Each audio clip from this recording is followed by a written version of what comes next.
Perhaps we need some outside universal threat to make us recognize this common bound. I occasionally think how quickly our differences worldwide would vanish if we were facing an alien threat from outside this world.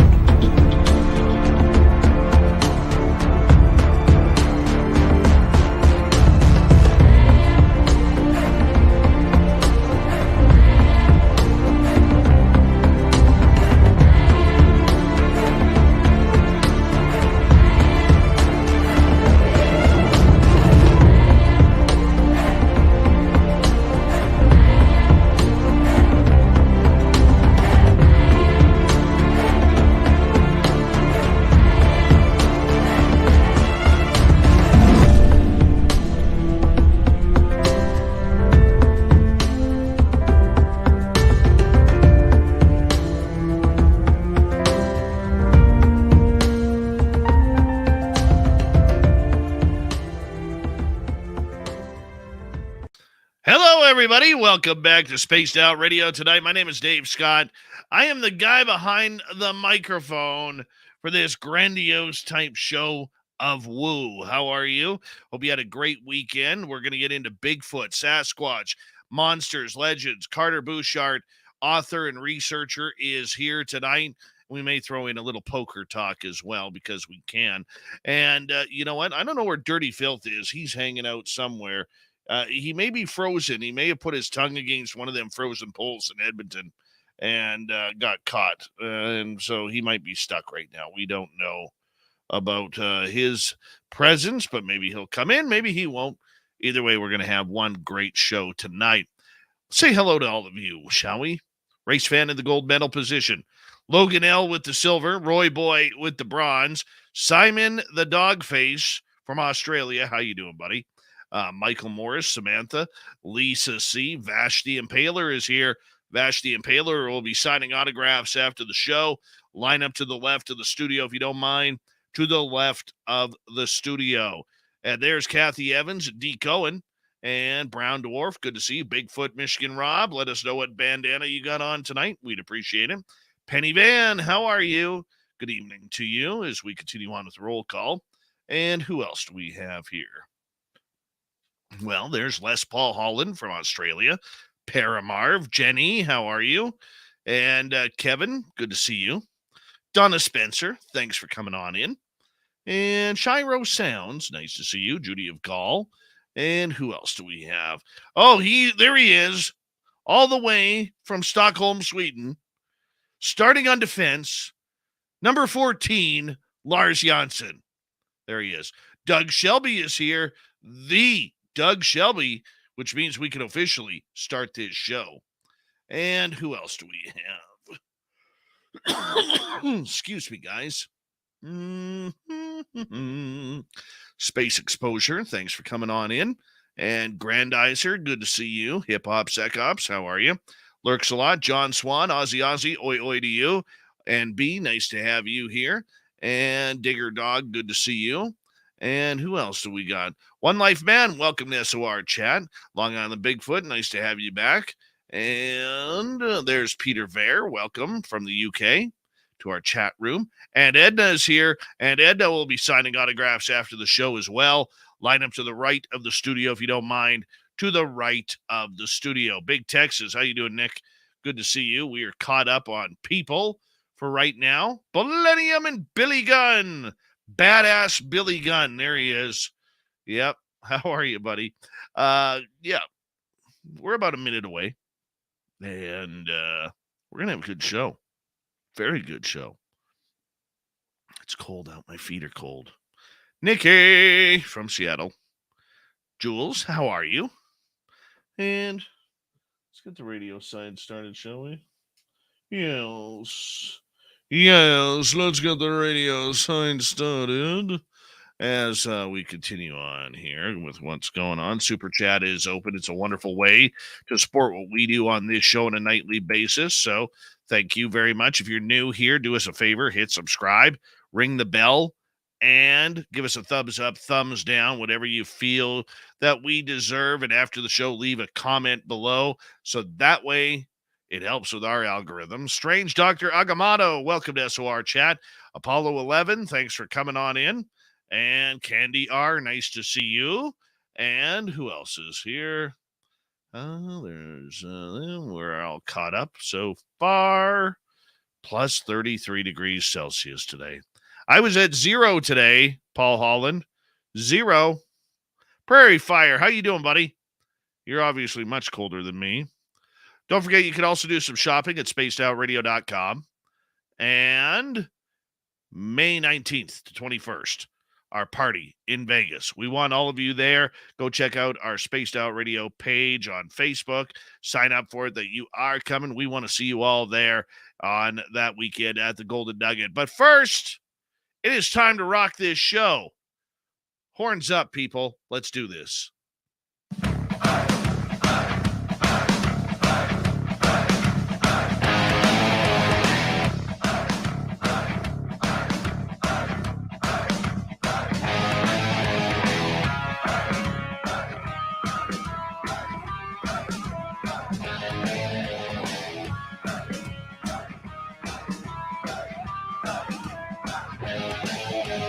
From the snowy mountains of central British Columbia to you listening around the world, this, my friends, is Spaced Out Radio. I am your host, Dave Scott, sitting in the captain's chair of SOR headquarters.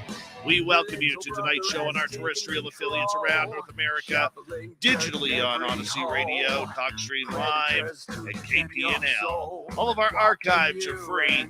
Join us at youtube.com/Spaced Out Radio. Do old Navy the favor, hit that subscribe button. You can follow us on Twitter at Spaced Out Radio, Instagram at Spaced Out Radio Show, and on TikTok at Spaced Out Radio. Our website is spacedoutradio.com. We have a plethora of features for you. Rock out to Bumblefoot, read Shirky Poo's Newswire, check out our swag as well. Tonight's show is brought to you by Chive Charities. Help make the world 10% happier by visiting Chive Charities today. You can find them on our website. We got a power show of woo for you tonight. Researcher, author Carter Buschardt is here to give us a year in the Sasquatch review. And later on in the show, we're going to head to hour 3 where the Swamp Dweller is back for another spooky story. We also have Tim Senor coming in for the UFO report. Shirky Poo will have the news. For well over a decade, Carter Buschardt has been researching Sasquatch. He's led expeditions into the deep forests of America. He's seen them, heard them, and seen incredible physical evidence of their actual existence. He has interviewed over 200 people and counting when it comes to their close encounters. Those people have told Carter some fascinating events, some of which defy logic. And yes, logic is where we're going with tonight's subject as we take a look at the year in review with Carter Buschardt and the Sasquatch report here tonight. Carter, it is always a pleasure to have you here on Spaced Out Radio. How you doing, my friend? I'm stunning. How about that? You look stunning. You look stunning, my man. Yeah. My wife even told me I look stunning tonight. Oh, very nice. Realized she was looking at a picture of her old boyfriend, so I'm not sure how to take that. But no, all's well. We had our first snow here in Missouri today. It's still snowing. So, and it's 33 degrees, so it's not sticking. It's even better. I can drive. That's Fahrenheit. You're not going to get any stickiness there. Nah. You're not going to get any stickiness there. You're okay there. Yeah. You're okay. I'm still hoping to try. I'm going to try this weekend to get back into my Sasquatch gifting site one more time. You know, usually up here, man, we get this first snowfall, and then after about a week, it melts off. But I am convinced now that this snow that we have today, or that we started getting a week and a half ago, 2 weeks ago, I think it's sticking around until April. I really do. And that sucks. But, you know, as our gifting site was just getting hot. But you know what? Hey, it happens. And, you know, I've talked to a few experts about this. They don't feel that, you know, that my area is going to be something that will be compromised because of the long winter. So we're going to try it out. You know, we're going to try and get there one more time. And we'll definitely need 4x4 now, but it is something that we are going to give a look at. Hopefully we could get in there, man. Yeah, that'd be awesome. Well, it's kind of funny that, you're talking about having a four-wheeler to get around. If it snows 3 inches here, we're paralyzed. It's just funny. You guys walk around 2 feet of snow. It's like, it's a balmy day. It's nothing, And very true. Yeah, and being from Texas, if it even got to 32, they shut down the whole state. I mean, they don't know how to handle it. So, I have to admit I'm kind of spoiled, so I need to get out and get my feet dirty, my boots dirty. There's dirty filth. Yes. Hey, I want to ask you, I got to tell our audience this. So everybody knows that I have a daytime job as well.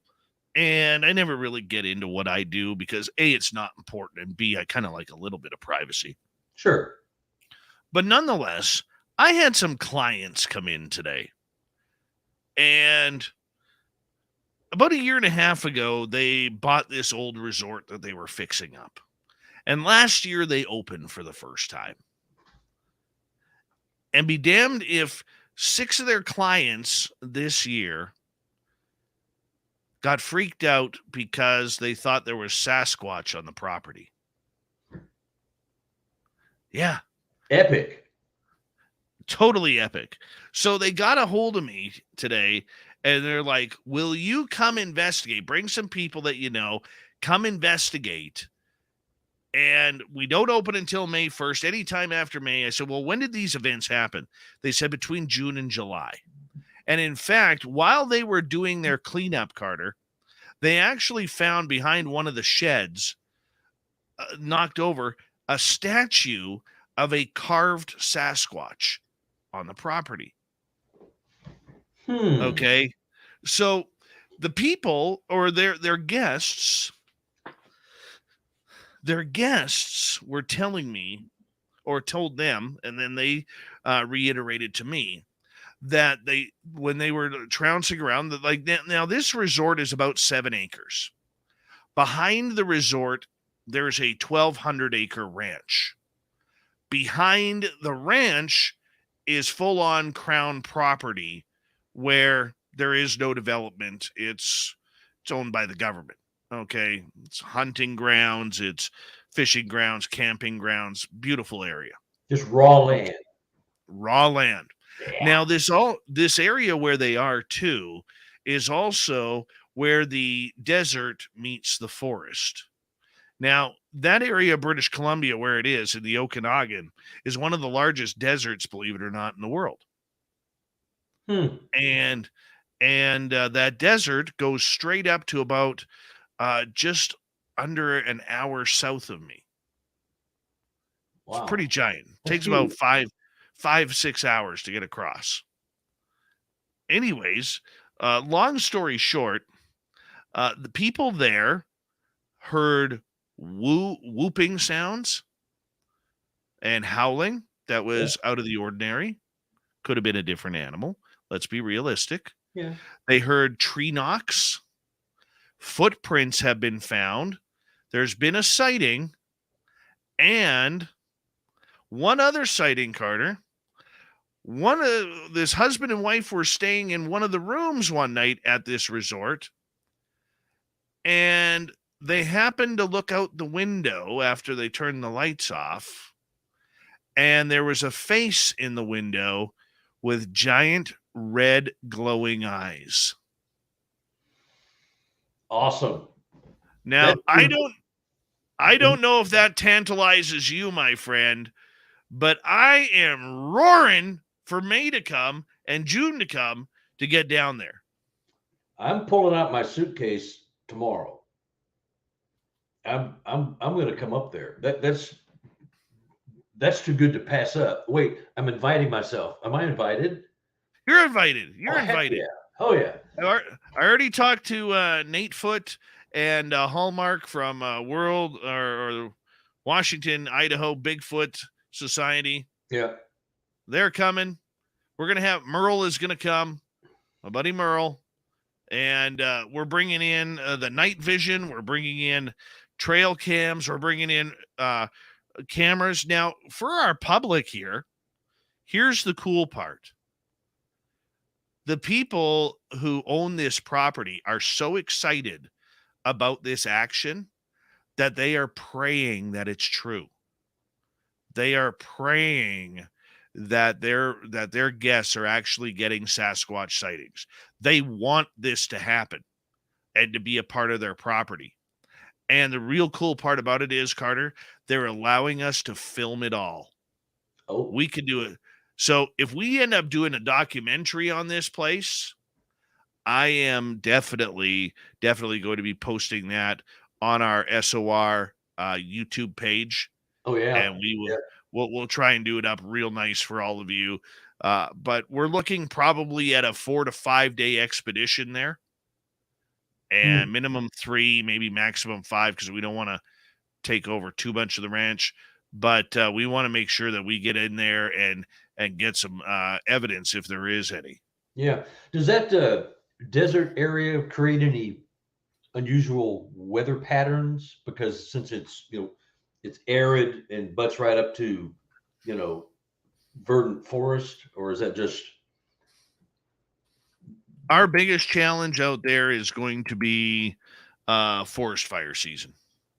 Because if we go in there in June, we should be okay. There should be still some bugs around, but it shouldn't be too arid by then. Okay. But it all depends on what goes on. Yeah. Well, count me in. Oh yeah, of course. I mean, that sounds too good to pass up. And one person mentioning it could be, maybe nothing, but 6 people, different people, don't know each other, different times, different locations on the property. Yeah, there's something to that. Was that Sasquatch statue? Was that out front somewhere and it was taken back and hidden, or did that? They never, when they bought the place, they never knew it was there. Oh, they were cleaning out behind a shed one day. yeah. And they found it kind of, when you lead plywood up against a shed or you pile stuff up against a shed. Well, they cleaned that out and they found this statue there. Cool. Like they are excited. They're not scared whatsoever. Okay. They want to make sure that their guests are going to be okay. Yeah. They have a playground on the property. I said, so if you have children playing around there, there's a likelihood the Sasquatch are going to be watching, because Sasquatch, for some reason, tend to be very interested in watching children, and children play and laugh and scream and yell and run around. They love it. It totally piques their curiosity. And they said there's a nice mountain view from one of the hilltops that looks right down onto the playground. So they said that would be a great place for any Sasquatch to look down. Now the owners have never seen anything. They haven't at all, but they are very, very excited to try and figure out what is there. Wow. Have any of them had experiences up to this point? I mean, not at the property, but like in their lives at all? No. Wow. They believe. They're believers. Yeah. They're not skeptics who we, have to be convinced that this is happening. Yeah. But they are believers, and they just, here's what they're looking for. They're hoping that we can find something, so that way they can kind of put in their advertisements. By the way, if you see, this might be one of the only resorts out there that has confirmed Sasquatch sightings, right? I mean, that'll be great for business for them. Yeah, the Sasquatch field trip. You guided tours, a little Sasquatch mini expedition. Absolutely. For an extra $50 a person, we'll take you out one weekend, one night, one afternoon, one night, and feed you and show you how it's done. Very true. That would be cool. Yeah, very true. I'm happy for them. That's pretty cool. Well, you know what? We're going to get you there, and we've got the team together, and we got to make sure that we do a good job there. And like I said, we've got cameras that are coming. We've got night vision. We've got a drone. We've got a number of things that we can investigate with both daytime and night. I'm very excited about it. and let's see if we can catch anything. One other thing we should mention too here before we get going, you are also going to be attending our second annual Spaced Out Radio Vegas fan party this year at the Golden, or next year, May 19th through 21st at the Golden Nugget. Tell everybody, you were there last year, my man. Tell everybody what kind of a time you had. It was awesome. It was very informative. The UFO presentation was really great. I really liked that, and I got to do a presentation on Sasquatch, but it was a lot of fun, other than trying to corner you so I could play some poker with you. It was a great time had by all. Well, you know what? I think that we have, I think this is what we need to do with our fans this year. Our fans who come down. By the way, that's a challenge, by the way. Yeah, I'm letting it roll off my shoulder, knowing that you've played the World Series of Poker twice. Okay, and seeing my luck on Poker Stars recently is, I swear, Poker Stars is rigged. I have serious reservations about online poker. Even some of the big ones, because you get some of the best cheaters in the world out there, manipulators, electronics or otherwise. It can be done. And there's a couple of poker guys here in Missouri that have an app, and I don't trust it because I know some of the guys. There's too much temptation. So I like to face my opponent man to man and look him in the eye and let him take my money, legitimately, rather than, what happened? How'd that happen? You couldn't have possibly drawn out on me. What the heck? So. Oh, it's just a game of it's just a game of bingo. But I think what we should do when we're in Vegas, I think one of the events that we will have is we may have an SOR poker tournament. Oh, could be one table, maybe two. Yeah. And it's easy to get a dealer down in Vegas, to start up for a tournament with us. I will play in that. We'll make it cheap. We're not looking to rob anybody. Yeah, I'd like to rob your big bucks, but that's a different story at a different time. Yeah. Well, that'd be actually kind of fun. Just $200-$300 buy-in for 10,000 chips or whatever, and then you just play. I mean, $200-$300. I was thinking like $20, maybe 40. I can't afford your game. I can't afford your style. Well, $200 or $300. Well, okay, $20. It'll still get you 10,000 in chips. You set the price. But no, that'd be fun. That would be actually really fun. Good way to get to know some of the people you don't know too. You know what? Well, let's plan that. We will add that. I know Kira in our chat room is helping build the agenda, and I think that would be something that we could do on the Sunday morning. If anybody wants, maybe about 10 a.m. or something like that, or maybe 11 a.m. is have the SOR poker tournament. And, we got to get a minimum of 10 people, I think, because you can fit 10 around a table. I think we're playing 9 or 10, depending on COVID restrictions in areas. Yeah. You can get some hats made. I will get some. I'm going to get some hats. I've already designed the logo. Oh. Yeah, I've already got the logo designed, and it's a poker theme logo. Cool. And it's something on May 19th through 21st, 2023 at the Golden Nugget in Las Vegas. We will be having our fan party, and we look forward to having all of you there. We're going to put a bunch of events up, like having a poker tournament. I know I do believe that many people are going to be going on a Skywatch And, we're playing. I know Kira, who's helping me out with this, has some other ideas of what we're going to do to make sure that we can all hang out and spend some time together. So in time for the Saturday show, where we're going to do a 6 to 7 hour YouTube broadcast, and we're going to set all that up. We're going to have banners up this year and make it look pretty amazing. So that way, like, for instance, Carter, when you're speaking, everybody's going to be detailed. There's going to be an itinerary of who's speaking when with our hosts. That way, say, Carter, when you're done speaking, you head on outside after your interview, and then our guests who want to chat more with you can go in front of the banner, pose for pictures with people. Maybe they want to buy your book or something like that, and you can autograph it right there and just talk to them about Sasquatch. So that's the way we're going to be doing it this year coming up. It's going to be a lot more organized, but a hell of a lot more fun. Yeah.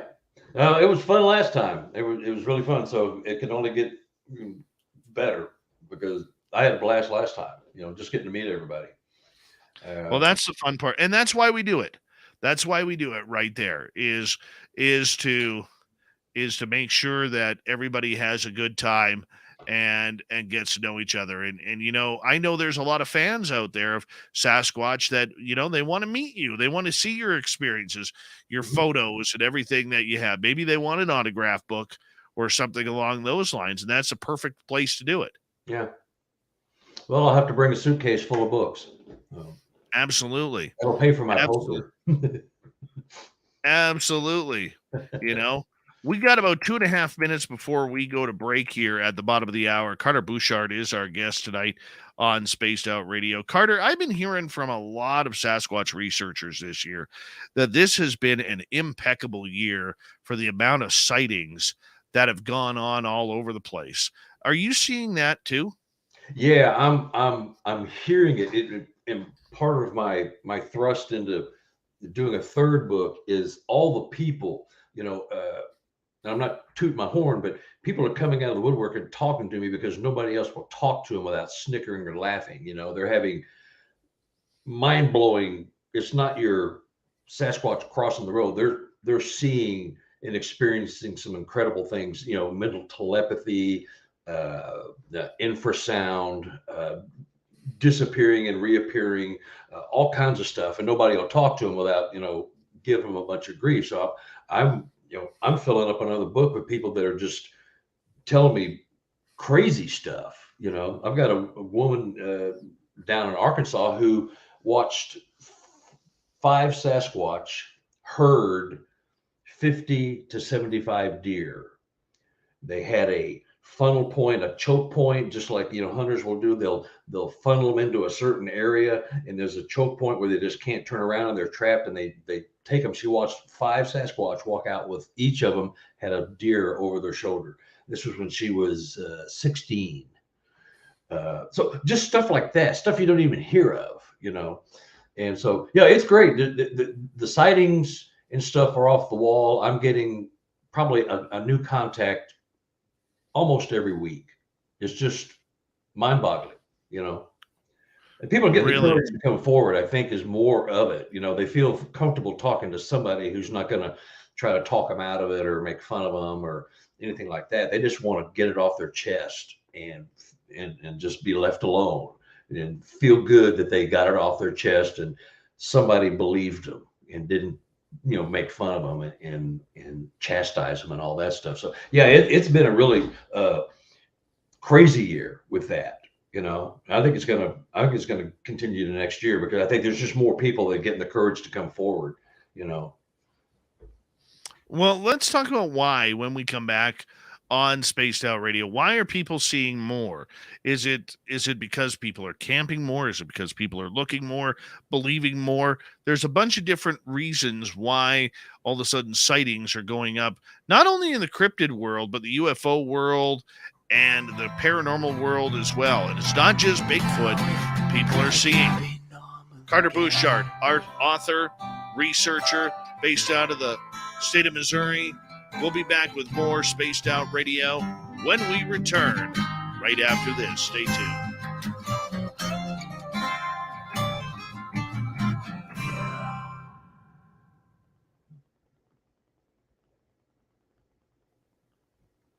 I think Enzo is going to change his name to Winzo since he won big last time in Vegas. Oh yeah, Winzo. Yeah. Well, Winzo. Winzo. And his hair will be perfect. Just perfect. I need some. I don't have any. How you like my hat? I like the hat. Yeah. I do. I was wearing this when I hit my jackpot. Really? Yeah, you didn't see that picture? I thought No. I sent it to you. No, you said you were going to. You never sent me it. I sent it to you in PM. Yeah. I'll see if I can find it. Let me check it. No, I was wearing the hat. It was a messenger. It was. Oh, there it is. Yeah. There it is. Hold on. I'm going to show our fans this. You got to tell. Do you mind telling the story what happened? No, I'll tell it. I mean, I'm not. I've already heard from the ne'er-do-well family members that I was afraid I would hear from. Yeah. Okay. So here you are.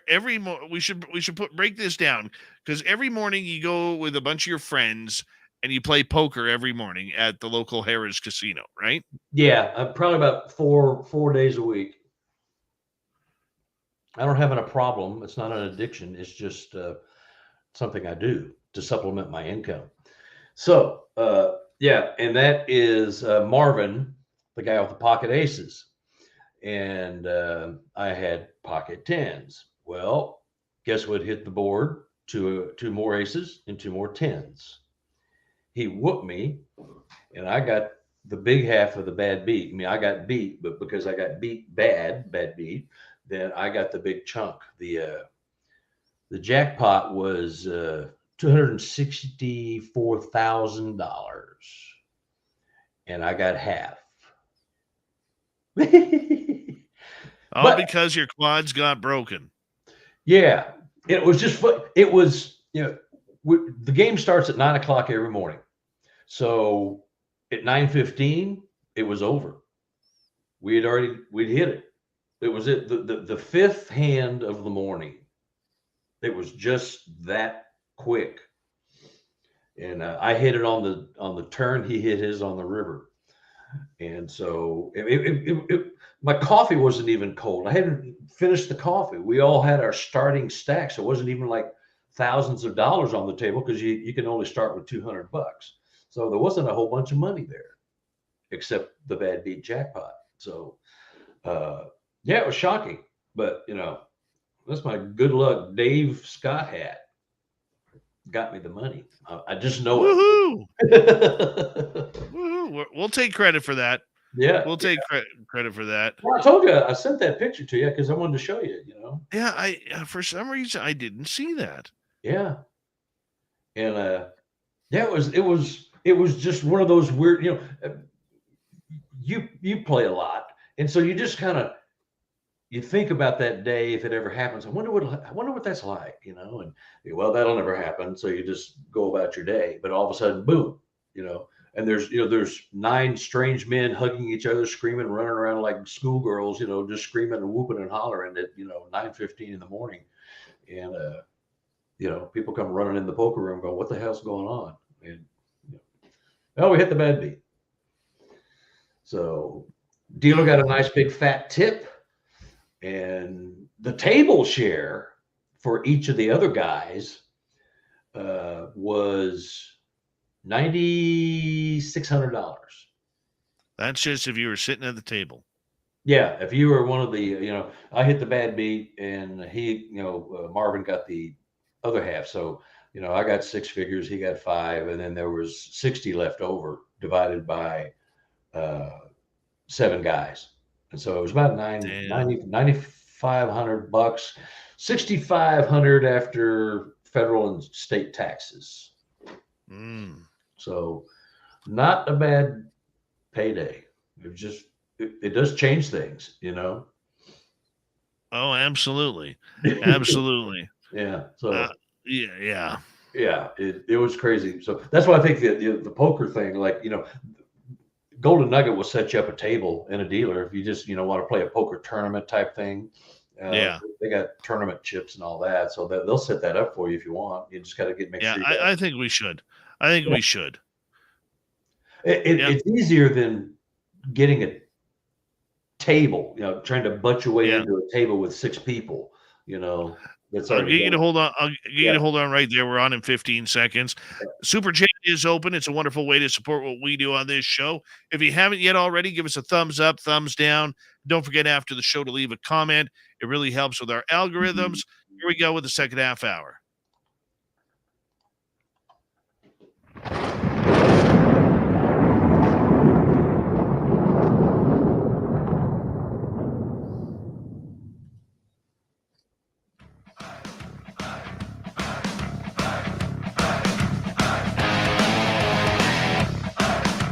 Second half hour of Spaced Out Radio is now underway. My name is Dave Scott. Thank you so much for taking the time to join us. We very much appreciate you. I want to remind you that if you've missed portions of this show or others, check out our free archives by going to youtube.com/Spaced Out Radio. Do old Davey the favor, hit that subscribe button. Our website is spacedoutradio.com. We have a plethora of features for you. Rock out to Bumblefoot, read Shirky Poo's Newswire. Check out our swag as well. Follow us on Twitter at Spaced Out Radio, Instagram at Spaced Out Radio Show, and on TikTok at Spaced Out Radio.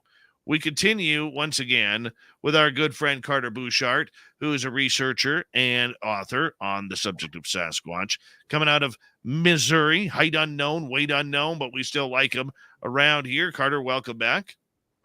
Howdy, glad to be back. And remember, right before the break, we were talking about why are there more sightings around here?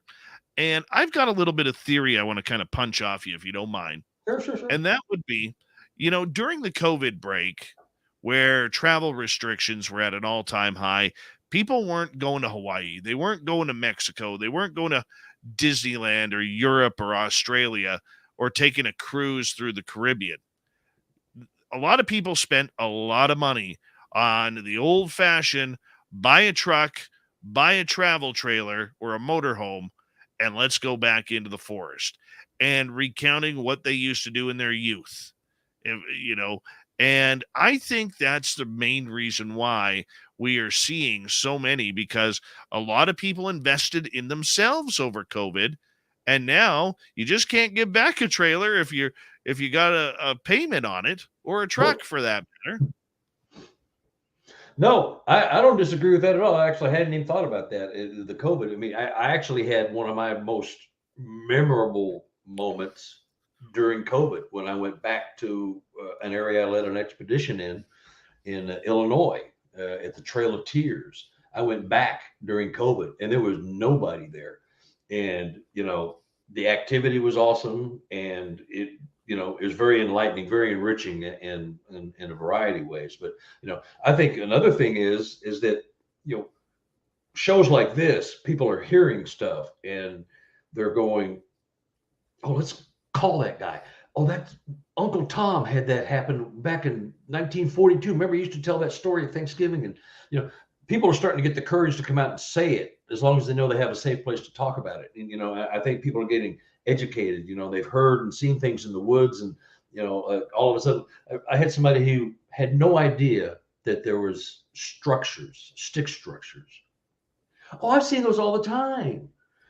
Well, do you know what they are? Well, no. Well, and I told her, and she was like, oh my God, I see these all the time. And they just don't even know. People, you see these crisscross limbs or an X or just, the asterisk or whatever you call them, and you think nothing of it if you're just a casual camper. But if you're out in the woods and you see these all the time, you go, God, it's kind of weird. It's really crazy, weird stuff I'm seeing. That's just odd. But oh well, let's go fishing.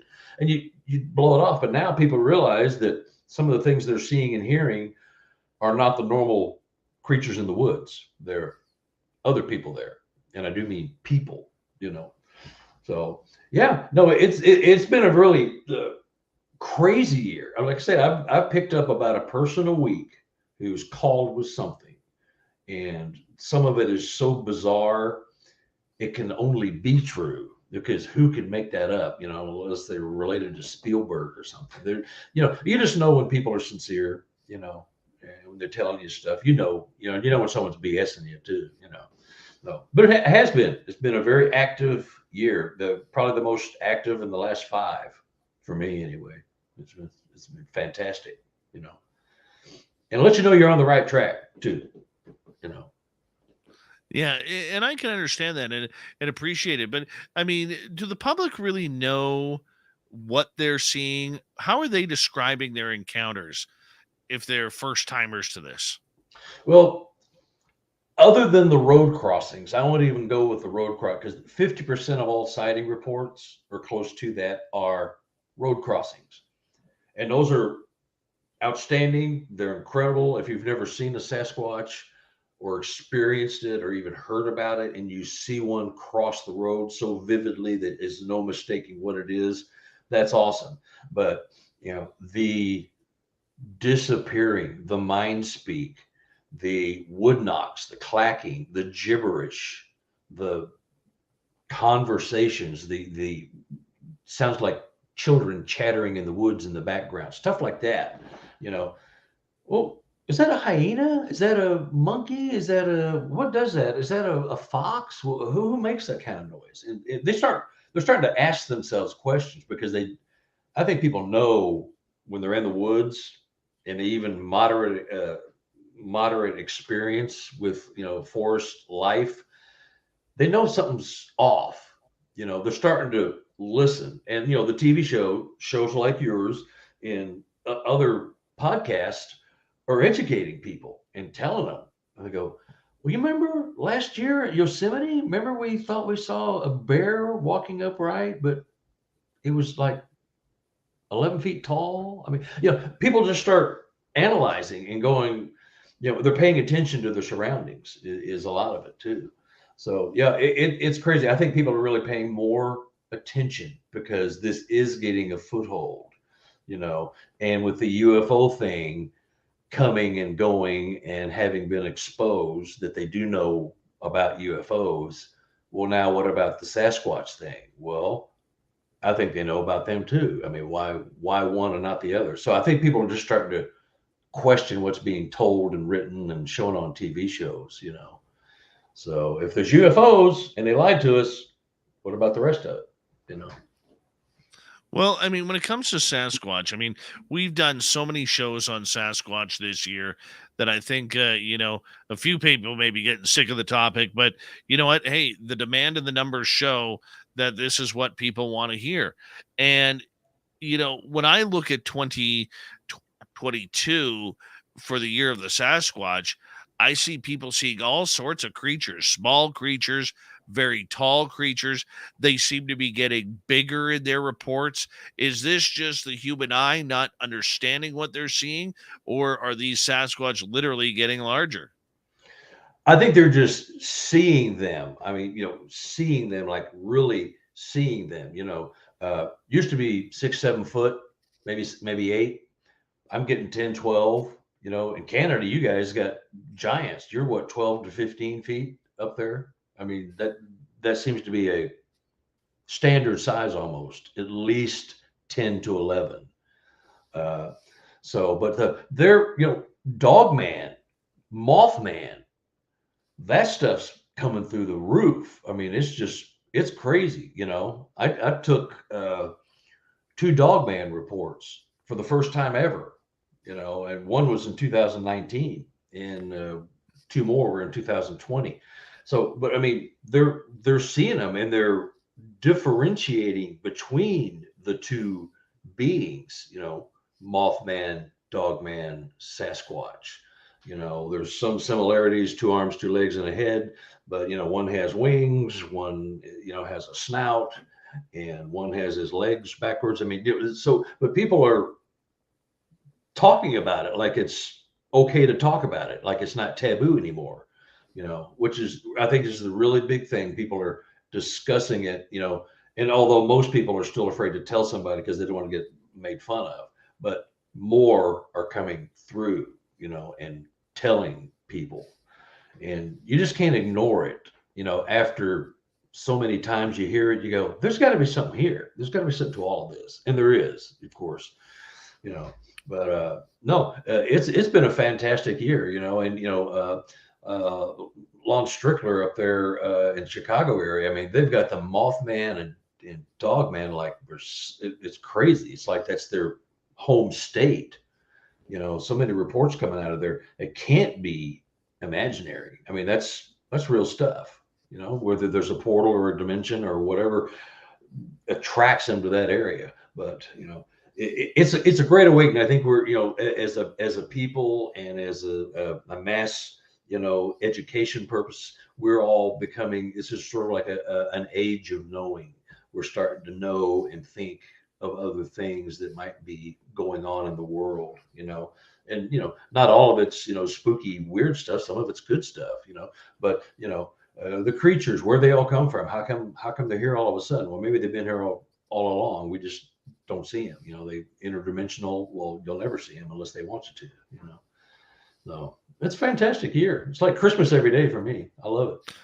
One of the things that I have noticed this year, you know, and you know, and my audience knows this, I have always kind of been on the woo aspect of what Bigfoot is.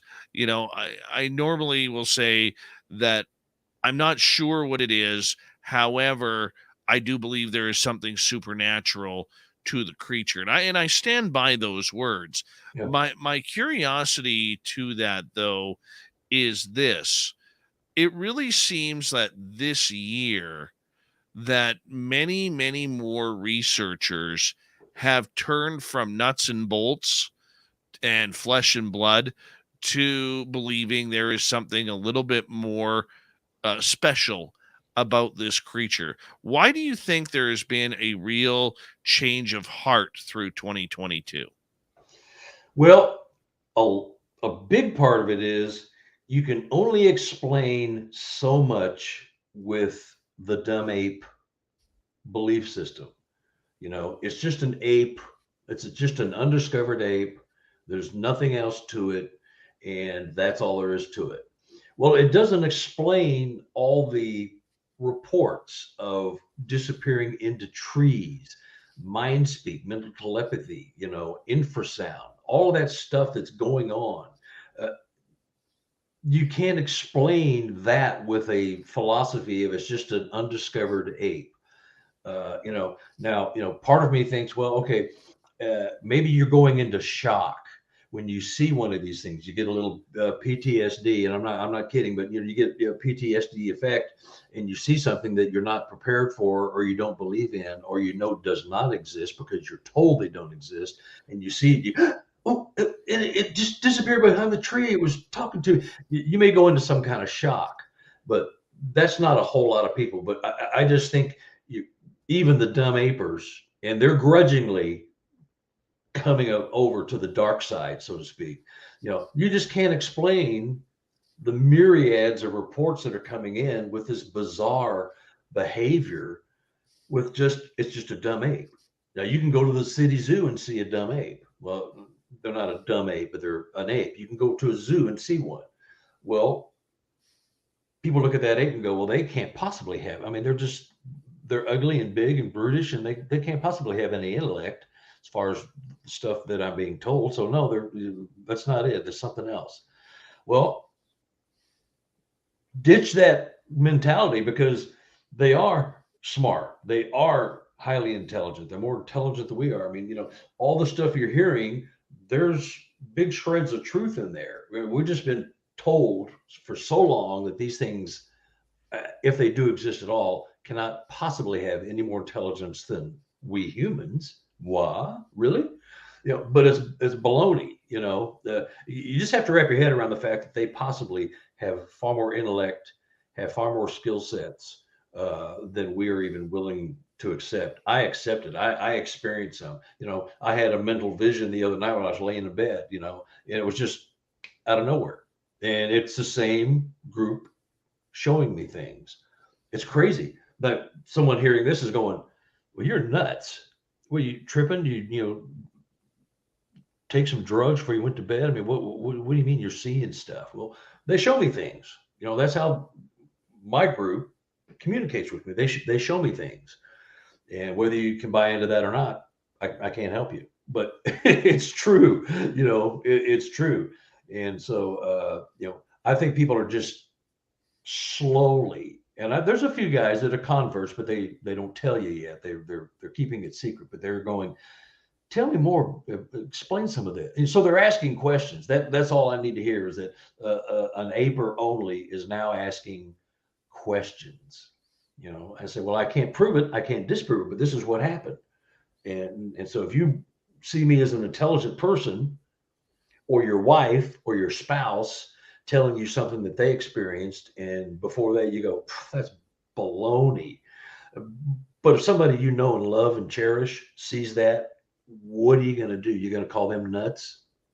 You want to sleep on the sofa the rest of your life?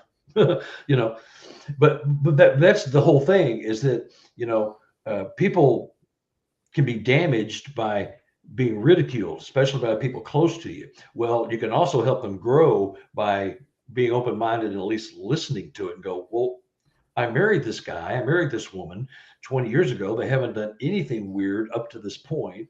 Why start now? There might be something to this. You just got to have an open mind. Open mind does not mean you believe. You just consider it.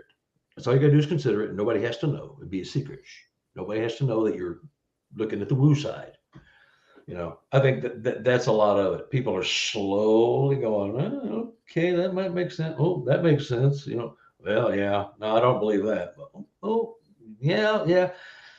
I think that's a lot of it.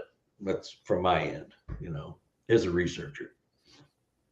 No, and I can see that. I think that's a very respectable answer. But why the change of heart, though? You mentioned that there are many on the flesh and blood side that are now coming over more to the woo side. Is it because they just can't deny what has been happening? Is it that simple?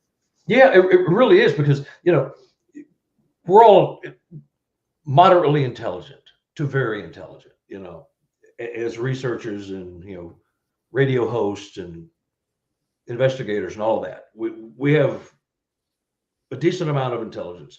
So when you see and hear things and you're denying it, mostly because you're taught from the day you're born that none of this can happen. There's no UFOs, there's no Bigfoot, there's no Mothman. Oh wait, we lied, there are UFOs. Okay, never mind, scratch that. Once you come to grips with the fact that you've maybe been baptized the wrong way or educated in a certain way that makes you think a certain way, and you realize that, wait, well, some of that did happen. I've got a good, you just can't deny it anymore. You can until the cows come home, if you're just, adamant that I'm never going to change. I'll never believe any of this crap because it's baloney. Nothing like this can happen. But if you just look at yourself in the mirror and go, some of this is interesting. I've had a couple of researchers call me and they're going, well, tell me, and they want to know what changed it for me. So, well, I just saw one disappear, literally disappear one night on thermal. He just turned himself off. He was gone. He just a flash and he was gone. Well, what do you do with that? My equipment's fine. I'm not stoned or drunk. I'm not on any kind of mind-altering drugs. So why did I see that?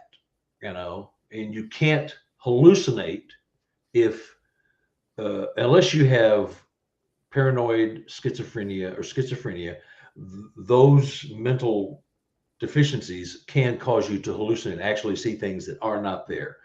But other than mind-altering drugs, you can't just see something that's not there. PTSD might cause some of that. So you have to go, well, I'm an intelligent guy, so how come I can't explain this? My dumb ape thing doesn't work. And so some people are they're coming over because they don't even know why they don't believe. They just know they've never believed since they were a kid. I don't believe in that stuff. I've never seen one. How many hunters have you talked to that said, I've been in these woods 30, 40 years, something like that existed, I'd have seen it. And I had never seen it, so it doesn't exist. All of a sudden, you get a phone call. I think I saw something. So their world changes, and it happens that fast. And it's an awesome thing. You know, you just have to let your pride go and admit that maybe you were mistaken. That's all there is to it. It's not that big a deal. For some people it is, you know. Oh, I hear you. I hear you all too well. But the curiosity, Carter, is still there. The curiosity on trying to figure out. I mean, we're no closer to what we are figuring this creature out as we were in the 30s, 40s, 50s, 60s, and 70s, right? You know, through all the legendary researchers, whether it was Albert Ostman, whether it was Rene Dahinden or John Green or whoever else it may have been. Mm-hmm. Yeah. Well, it's because we're running up against a stone wall. The government, the lumber and paper companies, you know.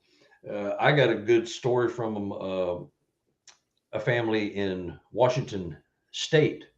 In fact, I'm going to be talking to her in about a week about something she saw accidentally in Washington State regarding lumber companies trying to build bridges, and somebody keeps tearing the bridges down, so they can't go back and work the lumber in the deep forest up in a certain area. And she was privy to reports, and they just would not say the S word, but they said everything but the S word, you know, Sasquatch, about what was tearing up their construction projects. Because the problem was there was a lot of trespassing on their land by the big lumber trucks. And so they put up a big stink and said, we don't want you trespassing on our property. Well, we have to because it saves us 20 miles. Well, no, you're not going to do it. We're not giving you permission. And they filed a suit and they can't do it. So they started trying to build bridges. Well, when the bridge got to a certain point of construction, they were destroyed.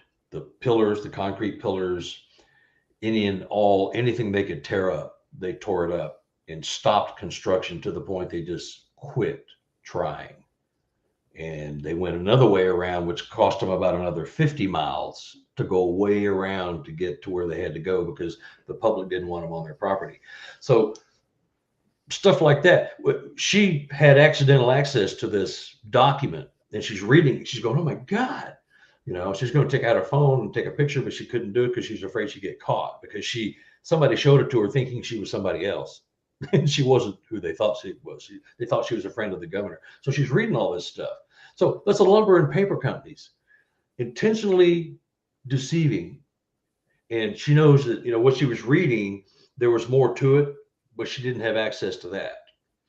And so, but it alluded to some unknown something was destroying the bridges, and it wasn't indigenous peoples. It was, they were alluding, they just wouldn't say, but it said everything but the word Sasquatch that they were turning. So they know. And so we're at a roadblock. The government, lumber, paper, everybody else, science, they block us at every turn.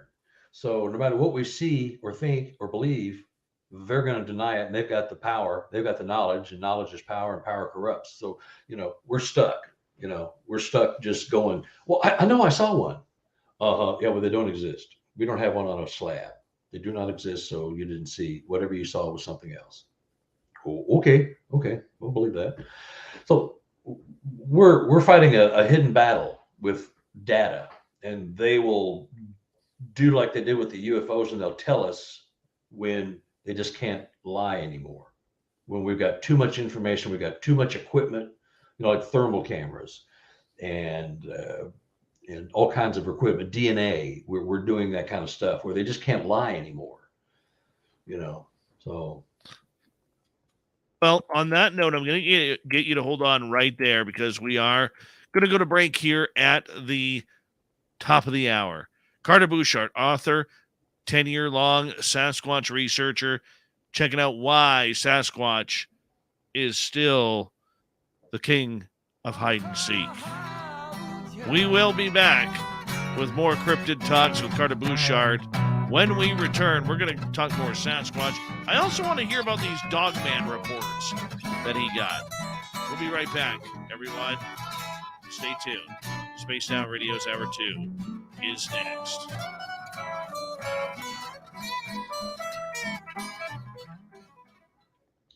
Did I send you the picture of the dog man? Check. Let me see here. Let me see. I sent you a bunch of pictures. I'm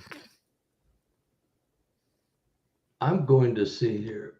Send me that, and Dirty Filth is going to take over the cartoonage here. It's all on you right now, Dirty Filth. Showing up late for work. A wizard always shows up precisely when he means to, or whatever the quote is. But look at that. Hello, Carter. How are you tonight? I'm stunning. Excellent. That's close. Yeah. Well, I can't really see it too well right now, but I'm drawing the grump ape because it's a play on the. I gotta wait for the paint to dry here. It's a play on the skunk ape because they always seem to be more rowdy than their Pacific Northwest counterparts. Yeah, they are. So I figure, why would they be grumpy? Well, sweaty, lives in a swamp, he smells bad. He doesn't even lift because they're always apparently scrawny. Doesn't lift up those, he doesn't, and he skips leg day and everything. So he's just basically like a scrawny, grumpy guy. But yeah, living in a swamp. I mean, I'd die if I was in a swamp. He's got the blue eyes. I've seen yellow and I've seen red and white. I haven't seen blue. I have heard of blue. I always just decided I never really figured out the skunk ape eyeball color, but I always pick the Sasquatch normally when I draw them with blue eyeballs. Yeah. Because the Pacific Northwest guys seem a little more friendly than the grumpy counterparts. My eyes are blue, so I relate to that. Maybe you get a little Sasquatch blood in you. I may have. I got to find a picture here for Dave. No, that's good artwork. It always amazes me that somebody can draw. It's just, and I can't. It's just. I tried to draw a Sasquatch for somebody the other day because the lady's going to do some artwork for me, and it looked like a dwarf T-Rex. I just can't draw. I could see it in my head, but I cannot put it on paper. Well, don't feel bad because every time I'm trying to draw something, it never comes out the way I see it in my mind. But I guess it comes out pretty good. But that's the curse of somebody that is kind of has artistic ability. Most of the time, you're never really happy with it. You can always see your own imperfection. Everyone always says, "Well, it looks really good." And here's me. I go, I just could have done so much better.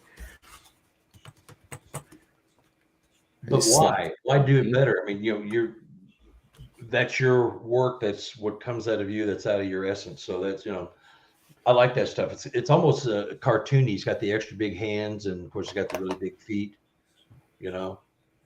And the stink lines. I forget who it was. Somebody, I think it was maybe Brown Dwarf. He mentioned when I was drawing the skunk ape, if he's going to be stinky, he has to have the stink lines and some flies on him. So I watched way too much Looney Tunes when I was a kid, so it's kind of rubbed off on me. So did I. Okay, here. I'm going to send Dave a picture. And I'm going to send him, let's see. I'm going to send him this one. There we go. He's got it.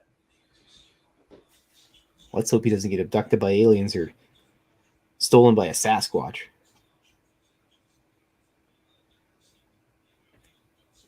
Are you self-taught? I've always read art books and everything. Yeah. I've just drawn kind of influenced by a million types of artists. Yeah.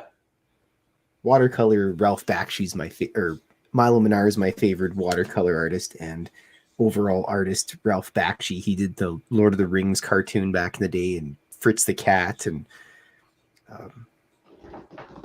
I love Fritz the anyways. Cat. That was awesome. I love Fritz the Cat. Robert Crumb was so upset with that adaptation, he killed off Fritz the Cat, the character. Did he? Yes. But also Robert Crumb's kind of a weirdo, so Yeah. I've kind of read into that guy. He's interesting. Yeah. Apparently a shyster. Hello, Blob. Hey, boys. Hello, Dave. Let's say hello to Nick Knack, Kevin Clark, and who else has joined us here late? Robert Lamoth, little Timmy Senor, and I think that's it. I sent you the pics. Lily Dave. Pond. Yes, I got them. Thank you. Want to say a big thank you to Ghost Dragon. Monica, hello. But thank you, Ghost Dragon, for kicking off the super chat tonight. It's a wonderful way to support what we do on this show on a nightly basis. Thank you so much. Hi, Nell in the UK. Good morning to you. And don't forget, give us a thumbs up, thumbs down, thumb sideways. If you're new, hit subscribe. We're really trying to hit 20,000 subscribers by the end of the year. We're over 19,400. Help us out if you can. That would be great. Here we go with hour number 2, everyone.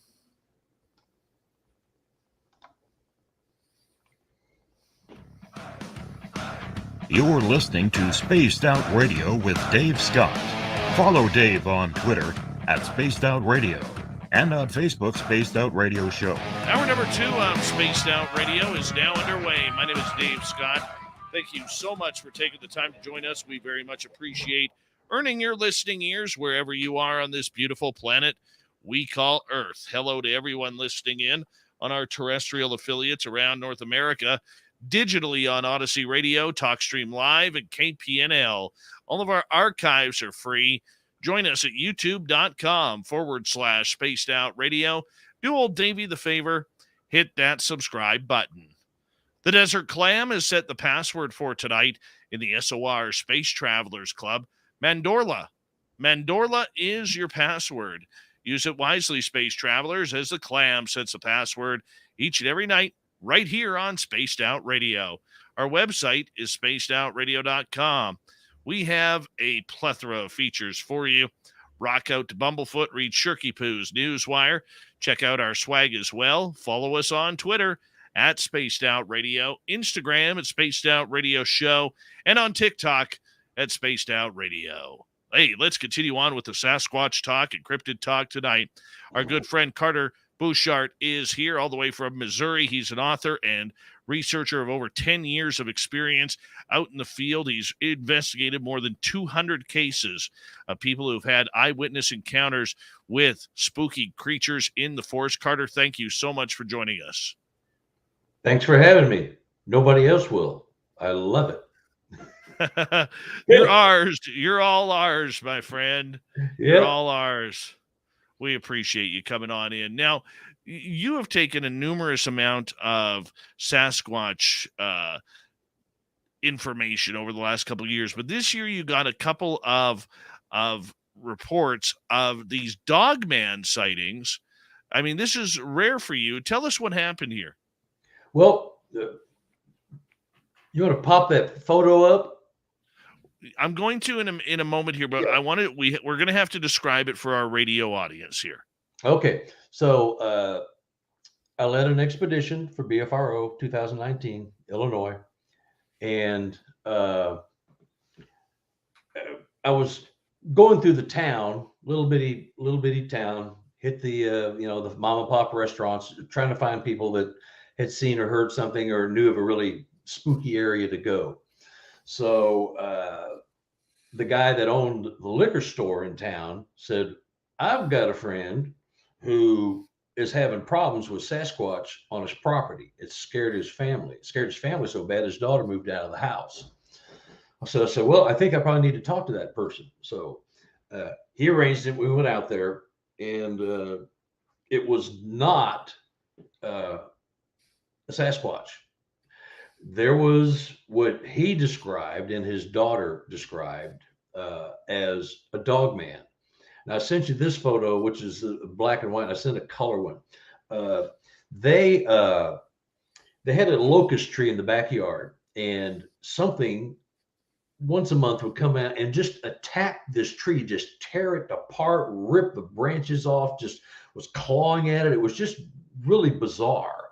And it was like just getting his frustrations out. And then it disappeared. And they thought it was a Sasquatch because they never got a good look at it.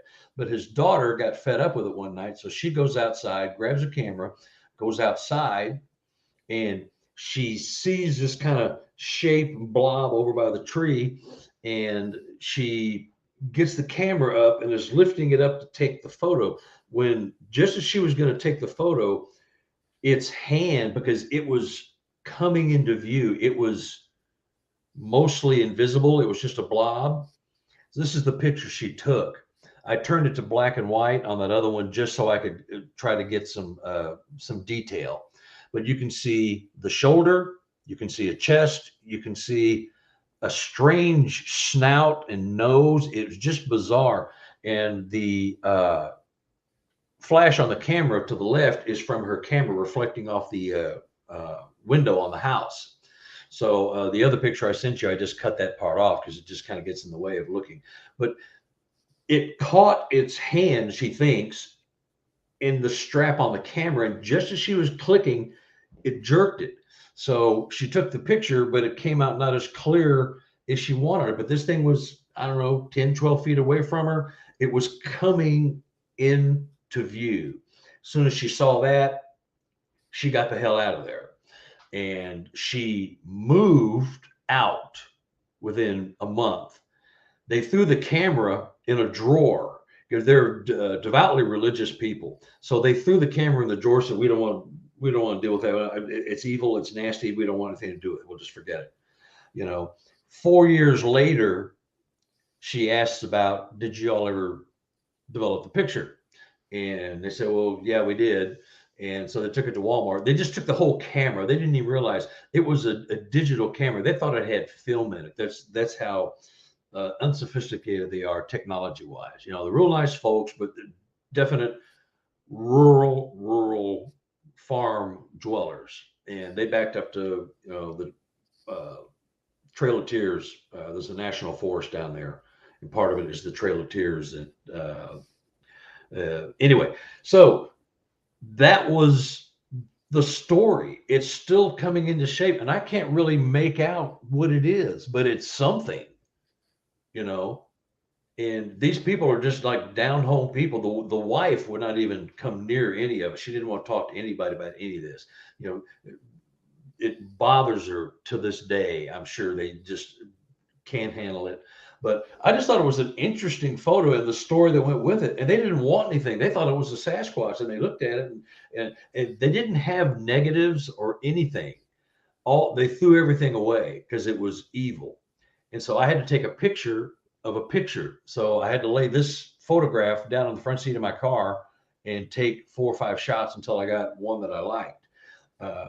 It was just bizarre, but the story that went with it, and it was attacking this tree. I got a bunch of photos of the tree too, and it's been torn to heck. It was just like, why? But it was, you know, if you know anything about a locust tree, they got thorns on them that are 6 inches long, and it's not like, you know, it's not like a maple tree.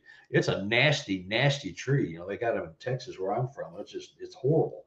They're terrible to get caught up in and all that. So anyway, that was just an interesting photo. I'm glad I got it. I can't make it looks like something with a long snout and a big nose. It looks like Jimmy Durante on steroids or something. It's just bizarre. What do you make of it? Anything? I mean, I don't know. I mean, I'll be honest with you. The color photo here that I see, to me, I mean, if I were to put my skeptical hat on here, mm-hmm. I would say that it almost looks like something in the sky, like clouds or something, not knowing the situation. Yeah. Just looking at the photo. Okay. Mm-hmm. And you know, that would be my skeptical side, but I don't think a lot of skeptics go and get the backstory on a lot of these photo evidence. And once again, it's a terrible photo. Yeah. No offense. No, Uh, it is a terrible photo. it is a terrible photo, but I mean, my problem is I could see this being a pareidolia photo. Could be, yeah. You know, and I just don't know if this is a picture of the sky with clouds. I could see a shoulder, I could see a chest, I could see a snout, I could see where an eyeball would be, I could see where the conical shaped head is, which could be a forehead leading up to ears, but that might be what my eyes want me to see too. Yeah, your eyes will fill in the blanks because that's we try to make sense of something we can't make sense of. You know, you can see my thumb. I'm holding the photo up while I'm taking a picture of it because you know you can see the forest on the backside because that's how I had to get a picture of it because. But it was just the story. If you saw the look on their faces, I mean, they were just like mortified, and like I say, the wife wouldn't even come near. She didn't want to talk about it. It was evil and satanic, and she, you know, and they believed the daughter, and she saw it, and that's the daughter's story. Neither the father or the wife, the mother, saw this. They just got the photo from the camera. So, but you know, most dog man photos aren't even this clear, but they're more obviously looking like a dog man. This is just their interpretation of what she saw, and she swears it jerked the camera with the strap, and you know, it for just, you know, typical rural farm folk, you know, that's a pretty elaborate story. So that's the story that goes with it. It is what it is. But, you know, I've taken, you know, since that day in 2019, I've taken 2 other Sasquatch reports that had Dogman in with them, one after the other. They didn't see them together, but they were one sighting after the other on the same evening. As soon as the Sasquatch disappeared, then they saw, as they were leaving, hauling ass out of there, they saw what they claimed it was a Dogman, and the guy had described it with the, you know, the backward legs and everything. You know, he says, "What's that Brendan Fraser movie? Whatever, what do you call that? You know, that thing." I said, "Well, it's a Dogman. It's whatever they call Encino it." Man. Huh? Encino Man? Yeah. But, you know, but what do you do with something like that? That's all I got, and that's all you get. And that's, you know, you just have to kind of go with the story. You know, I don't believe they would intentionally, these people, deceive me, but they might. You know, wasn't trying to sell me something. Did not want his name on anything. He didn't want any attention whatsoever. He just thought I'd find it interesting. So, and that's part of the problem with Sasquatch encrypted research in general. The photos are crappy 80% of the time. You know, they're just not good. You know, this is what you get. Well, let's get into that. Why do we have such a horrific time in trying to land nice photos of these creatures? Well, most of the photos you see are not from people who are out looking for them, staging an area with fixed cameras, not trail cameras, but, you know, put a camera in a blind. I mean, they're not out trying to film them. You see when you go, oh my God, you fumble for your phone, your hands are shaking, you click. Well, what are you going to get? You're going to get a blob squatch. I mean, that's just what happens. You know, I had a photographer for Texas Monthly magazine, huge magazine in Texas. It's one of the biggest around. It's a very, very illustrious magazine. He was sent to the Sam Houston State Forest to take pictures of a certain species of pine tree, so they could get the sun setting and getting a shot of this kind of rare pine tree that is beautiful. And he was sent out there to get pictures. While he was waiting in this clear cut for the sun to get to a certain level in the sky, he's a photographer with 2 cameras, one in his hand and one around his neck, a spare. Professional guy always does that. Long story short, he sees a Sasquatch. It comes out of the woods and then goes back in the woods. And he's fumbling for his camera. Then after he gets his photos of this tree, he's standing there just admiring it and checking his photos. He hears something behind him and he sees another Sasquatch, maybe the same one, because it was in a clear cut. Could have doubled back. It was picked up a tree and threw it out into the clearing. It was behind him. He's standing there with a camera around his neck and one in his hand. And he's just so dumbfounded. This is a professional photographer. He's been all over the world. He's taken photos in war-torn countries. I mean, he's a professional photographer, you know, big time guy. He couldn't get a picture. He was just too shocked.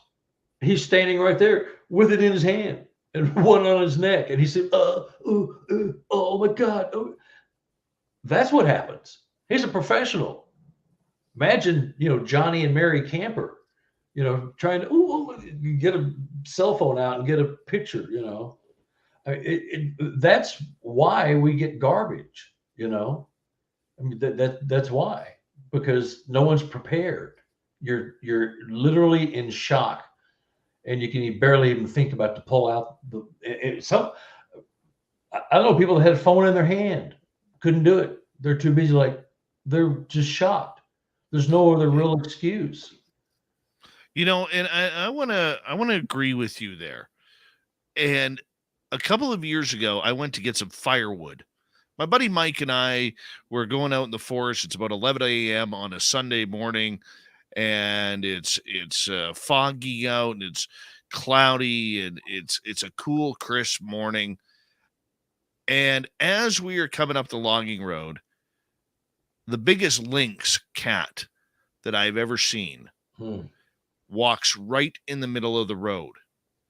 I stop my truck, I'm driving, and all of a sudden my entire hands are shaking because I want to get a picture of this lynx so bad.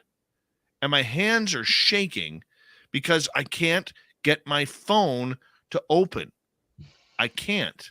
Yeah. And the lynx is standing there right in the middle of the road for about 20, 30 seconds before I swear to God, it telepathically communicated with me.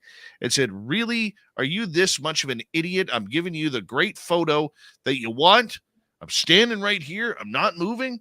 You're just wasting my time. And then he walked off into the ditch. Yeah. And finally, after he walked off into the ditch and started to go in the trees, I finally got my phone to photograph to the camera.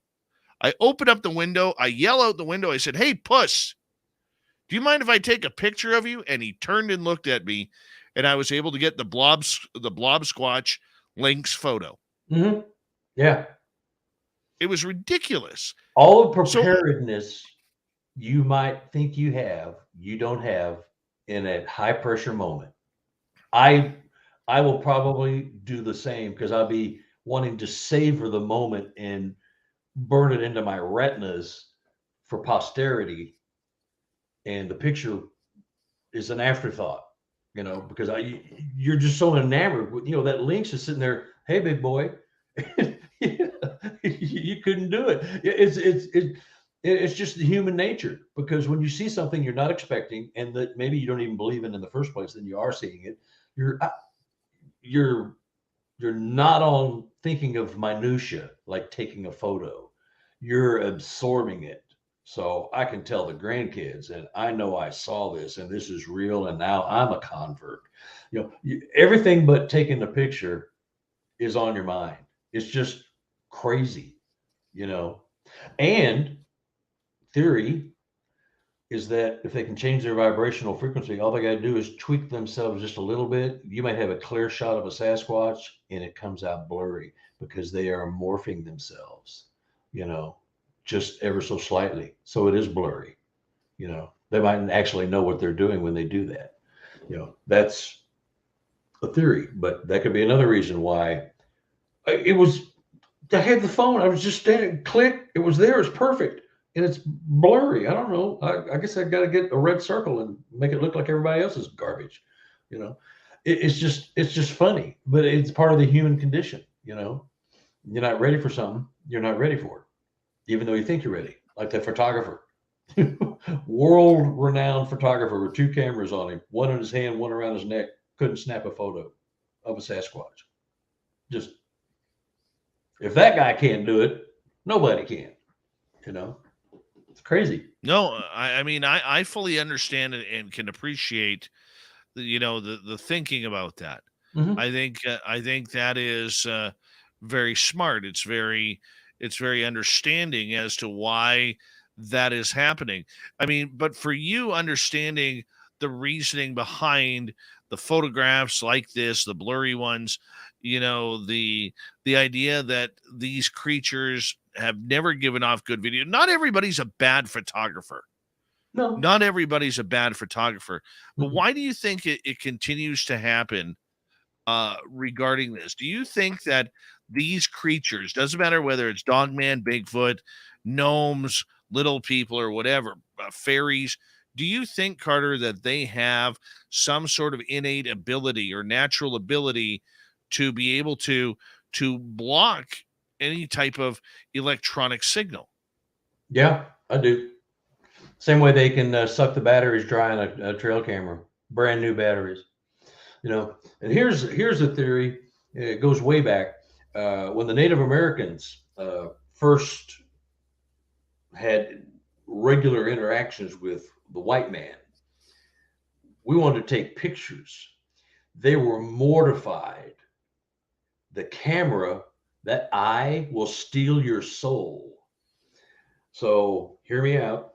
The Sasquatch people, forest people, and Native Americans, indigenous peoples in Canada, Native Americans here, had symbiotic relationships. I believe, and it's reported way back that they had relationships. They traded food and other types of, not arms, but animals and stuff. They traded with them until a white man came along, and they left. But the Native Americans were petrified of a camera.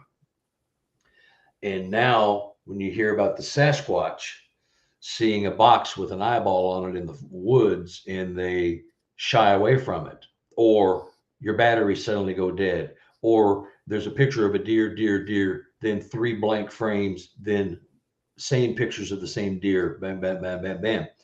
They can shut them things down if they want. They can interfere with the electronic signal. I firmly believe they can. If they can change their vibrational frequency, they can mess with the magnetic field, they can do anything. And you just have to have an open mind to think about that. But if they can do that, and if they still have a vestige of the memory of the Native Americans discussing that camera steals your soul, because when the white man took a photo and showed it to them, they hated it. It was evil. They didn't like it. So if I think they had a relationship, and I do, and a lot of people will tell you that they did, that they may have picked that up, or they may know what it is anyway. I think now they just know what a trail camera is.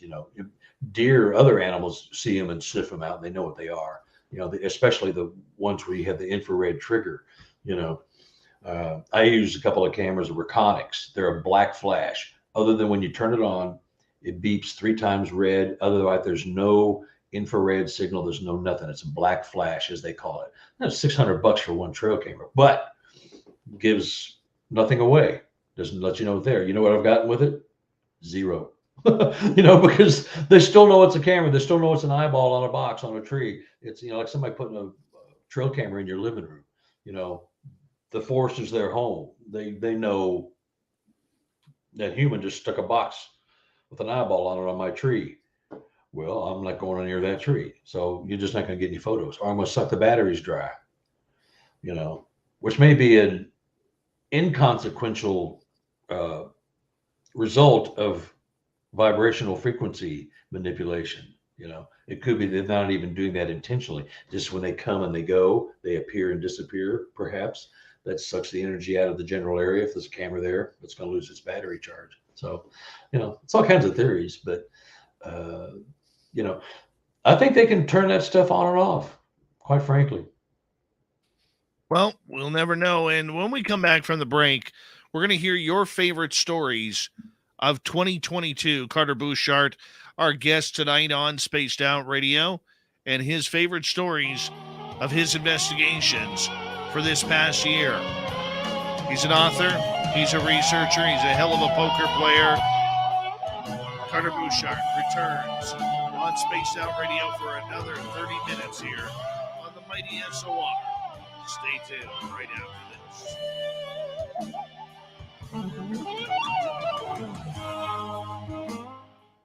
That drawing got better and better. Well, let's take a look at what the dirt is doing here. Grump Ape. Hold on a sec here. I got the old booster seat. Ah, Grump Ape. That's clever. Kind of like a There we Skunk are. Ape, but not. Holy, what a mess. You're loud. There we go. Why'd you mute? Well, there's Grump Lost it. Ape. I hear him. I lost By my the pen way- lid. I'm swearing. By the way, there has been a couple calls for Blob to show up tonight, Filth. I gotta go find the blob. I'll go find the blob. Yeah. People love the Blob around here.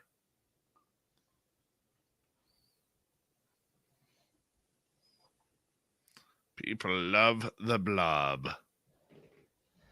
So, what do you think, Dave, about the batteries and the trail cameras and all of that? Does any of that? Oh, I Right. think there is. I think there is something completely supernatural about it. Yeah, I do. yeah, What it is, I don't know. I don't understand it. I don't get it. But I'm not far off to sit there and say that this is a be all and end all. yeah. You know, I mean, that's what I am fearful of saying. You know, I mean, you have to have, I think what happens is a lot of people in this field, and, you know, and our listeners here are pretty damn smart, dude. Yeah. As you know, you're around them enough. They're smart people. And the one thing I love about our listeners is they really use their own discernment for figuring out what is going on. And I don't think a lot of researchers these days are truly using their own discernment, not skepticism, but discernment on trying to figure out the abilities of these creatures. Yeah. No, I don't disagree with that.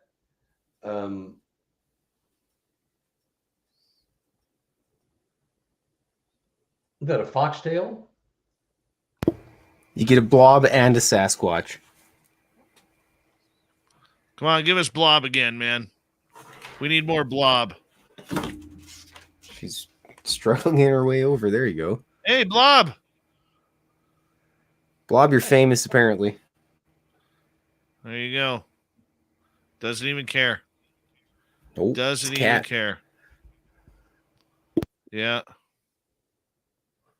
Yeah, What look at the is it? chat room. Everybody's all about the Blob in the chat room. I sent you another couple of pictures, Dave. I don't know if you have time for it.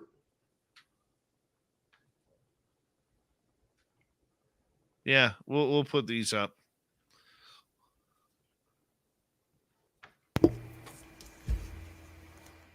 Oh, okay, I can Our finish the rest fans, of this drawing now. our fans feel good if you check the chat room here. Look at this, Filth. Look at this. There's Super Duke, kicking it off. Then Pam Smith. Mhm. Bigfoot Rob was in there. I saw that. And then Like cow Bigfoot Rob. Nikki is like all about Blob, and then Blob Squatch, and then Team Blob, and then Blob for president. Hey, Blob. Yeah, she was found half frozen to death in a hay bale. Yep. Oh, you did a good thing. It was Mrs. Filth. Oh, well, she did a good thing. Well, you picked. Rumor has it that she ate some of her siblings as well.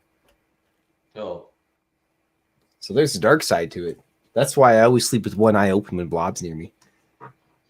Yeah, if your wife is likely to take a bite out of you, I'd keep an eye open too.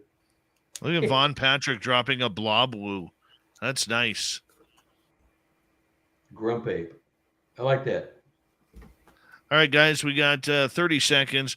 Thank you to Ghost Dragon for the only super chat we've got tonight. We really do appreciate the love and support. If we could get over 100 likes on this one or 100 thumbs up, we'd greatly appreciate it. And do us a favor after the show. Give us a thumbs up, thumbs down, or hit subscribe if you're new. We're trying to hit 20,000 subscribers by the end of December. Here we go, everyone.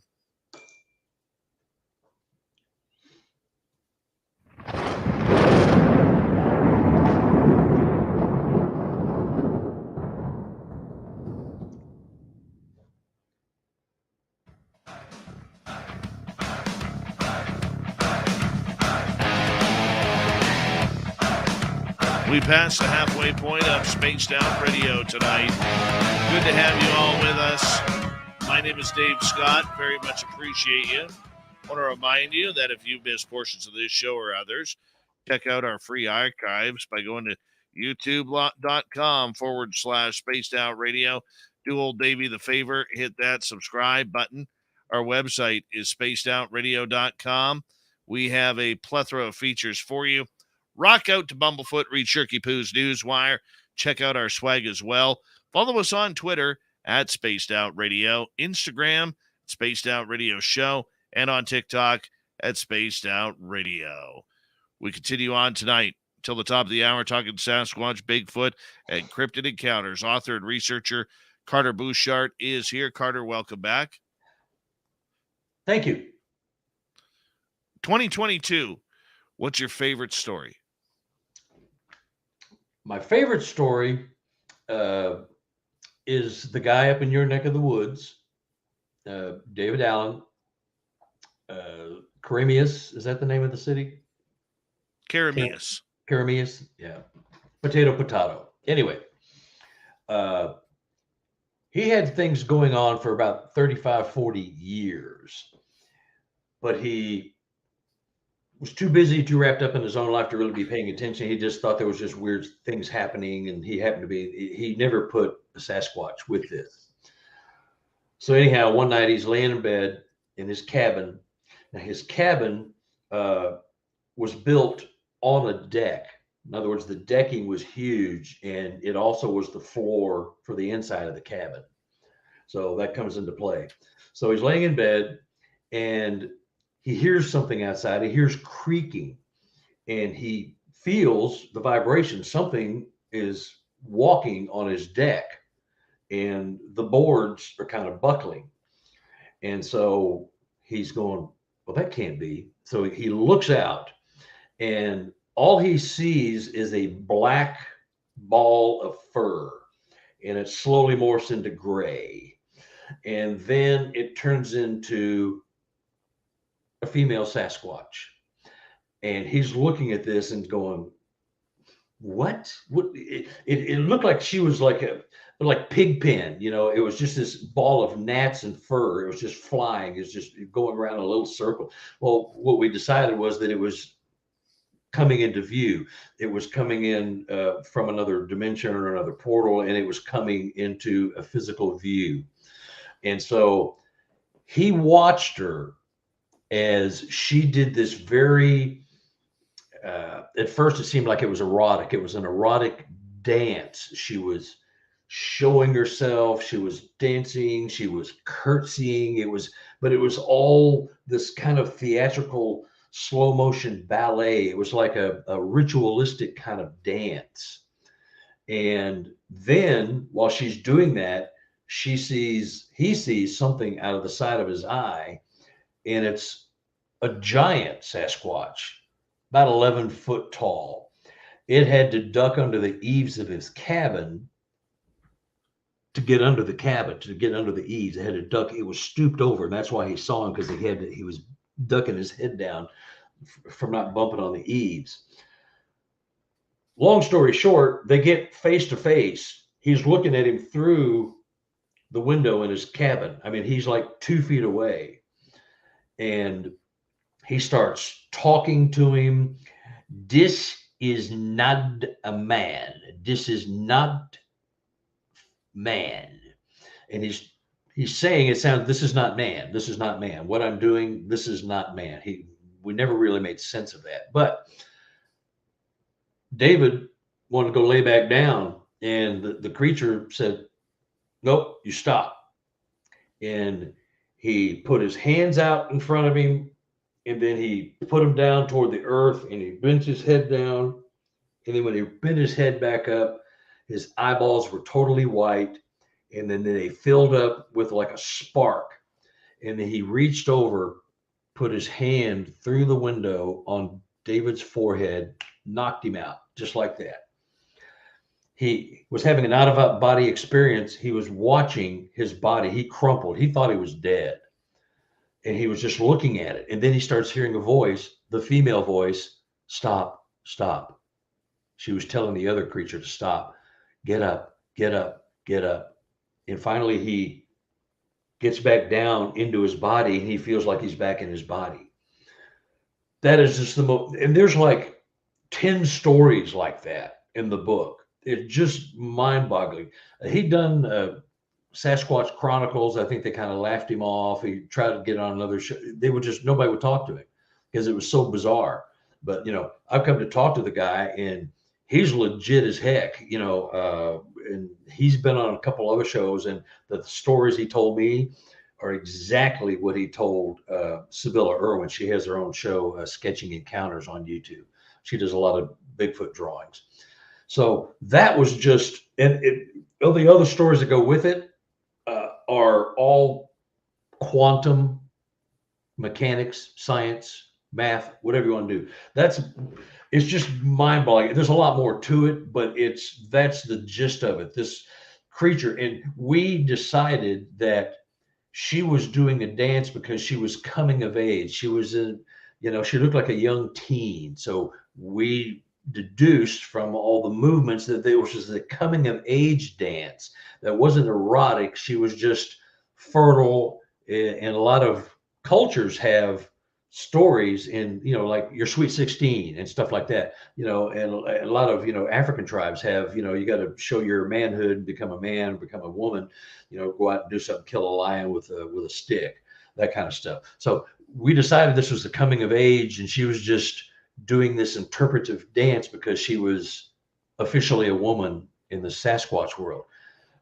We just came up with that because, we couldn't infer that there was any kind of sexual connotation to it, but it was her blossoming and becoming a woman, and she was doing this dance for him. And then the creature got ticked off because he wanted to lay down and go back to bed because he wasn't sure what he was seeing. He was, I can't handle this. He's going to lay down. No, you don't lay down. You get up. And so he zapped him. And so that just sounds like Star Trek, but that's my favorite story because it really happened. You just, people are going, uh-huh. But, if you look at all his stories in context, it all makes sense. The things that he saw, him and his dad, over 30, 40 years, and so his dad always told him, no, you're just seeing things. On his deathbed, his dad said, all the things you thought you saw. And David's going, yeah, I know. I know I saw him, and you were being a dad. I get it. So that's my favorite story. It's just off the charts, but that's why you have to open your mind and think about stuff. Can they do these things? And that gets into quantum science and mechanics, changing your vibrational frequency, summoning up the power to stick your hand through a window and knock somebody out with a zap, just like electric shock, just knocked him down. That's my favorite story. So we got one from Canada here. What about the U.S.? What's your favorite American story this year? Boy, that is tough. But I think the woman who watched at 16, she had 2 Sasquatch encounters. She watched 5 Sasquatch herd 50 to 75 deer into a choke point, and she heard all this screaming and yelling. She was 16 years old. She snuck out of her parents' house. They always did this. They snuck out and they'd steal booze and cigarettes. And she'd meet a couple of her friends out in the woods. They'd smoke cigarettes and drink in the hills of Arkansas. So she was there waiting for her friends, who, by the way, never showed up. And she saw this activity. And there's a big hill right across the driveway from her property, and she was just sitting there waiting for her friends, and all of a sudden she sees these deer just coming out of the forest, and they're kind of doing this circle thing where they're coming out of the forest, in the middle of the forest, and they're going around this big hill with all these trees, and they're coming back in and coming back out the same way, going back around in circles. And then she sees 5 Sasquatch. 2 of them she's pretty sure were twins because they're the exact same size and height, and then a mama pop and another juvenile. She sees them chasing them into the woods. It's a full moon. She's sitting out there watching all this. She's 16, and she's already had a Sasquatch experience when she was 6, and she's watching all this, and then she hears all this commotion, and they run back out of the forest, and they go up, but they go a different way. They kind of branch off instead of running back into the forest, and they're into this funnel choke point. You hear the screaming and yelling, and then it's dead silence. And she's sitting there, what am I seeing? And she watches 5 Sasquatch, each one carrying a deer out of the forest. That was I've never heard that ever, and that would take quite a mind to make that up. But she was just sitting there watching it, and she didn't know what to do with it, and her friends never showed up, So that one, it's not spooky. It's not like paranormal. It's not quantum, but it shows how they kill deer. It was like a military exercise. It was precision attack.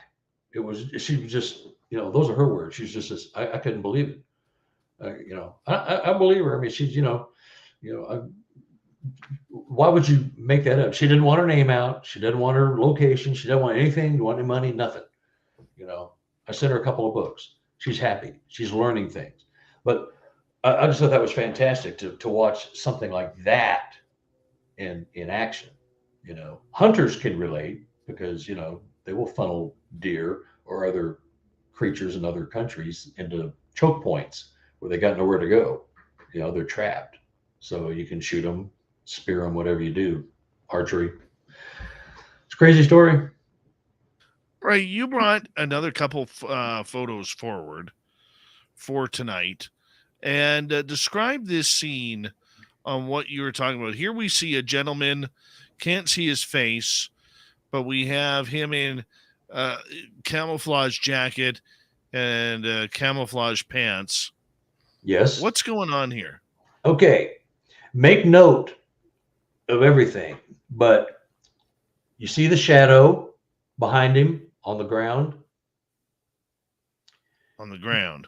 The shadow between the dark and the light, behind him, you see the lighter area and the shadow that he's walking in. You see the shadow there. Yes. You see the fallen tree behind him. Yes. And the one thing you need to look at is the time. 15:12:36. It's 3:12 and 36 seconds in the afternoon. I've been to this property. Show the next picture. Notice the shadow. Notice the tree, the horizontal tree that's down in the background. Notice the timestamp. 3:12:40 seconds. You got it. 4 Same seconds camera. later. 4 seconds. So what we're looking at here is on November 18th, 2002, a gentleman was walking by a trail cam on his property. There is a suspicious shadow lurking behind him. The time that this trail cam took a photo was 3:12 and 36 seconds of the gentleman. Yeah. 4 seconds later, the camera goes off again, and we see this these weird fingers with fingernails on them. Explain this. It's a Sasquatch. He never saw it. He never heard it. He sensed it. Now that shadow is just a shadow by the trees and the sunlight. There's nothing ominous about the shadow. But the thing to notice also is in the upper right, you see the trees, they're all kind of bending to the right. A Sasquatch bumped the camera. And the date is wrong. They've got like 35 cameras on this property, and they're all in groups of 3. The date is wrong, but the time is correct. The date is actually January 2021.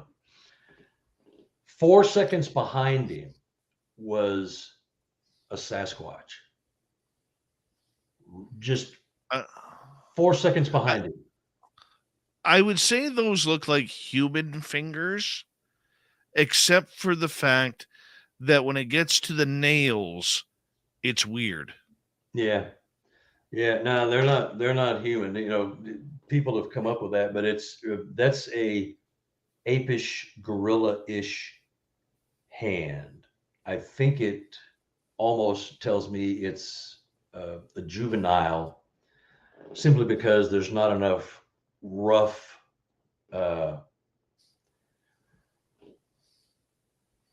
you see.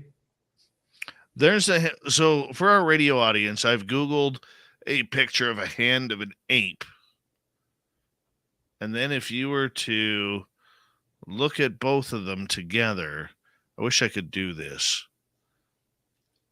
but man, those look eerily similar. Yeah. Eerily similar on the fingernails. Yeah, it is what it is. And I've been to that property.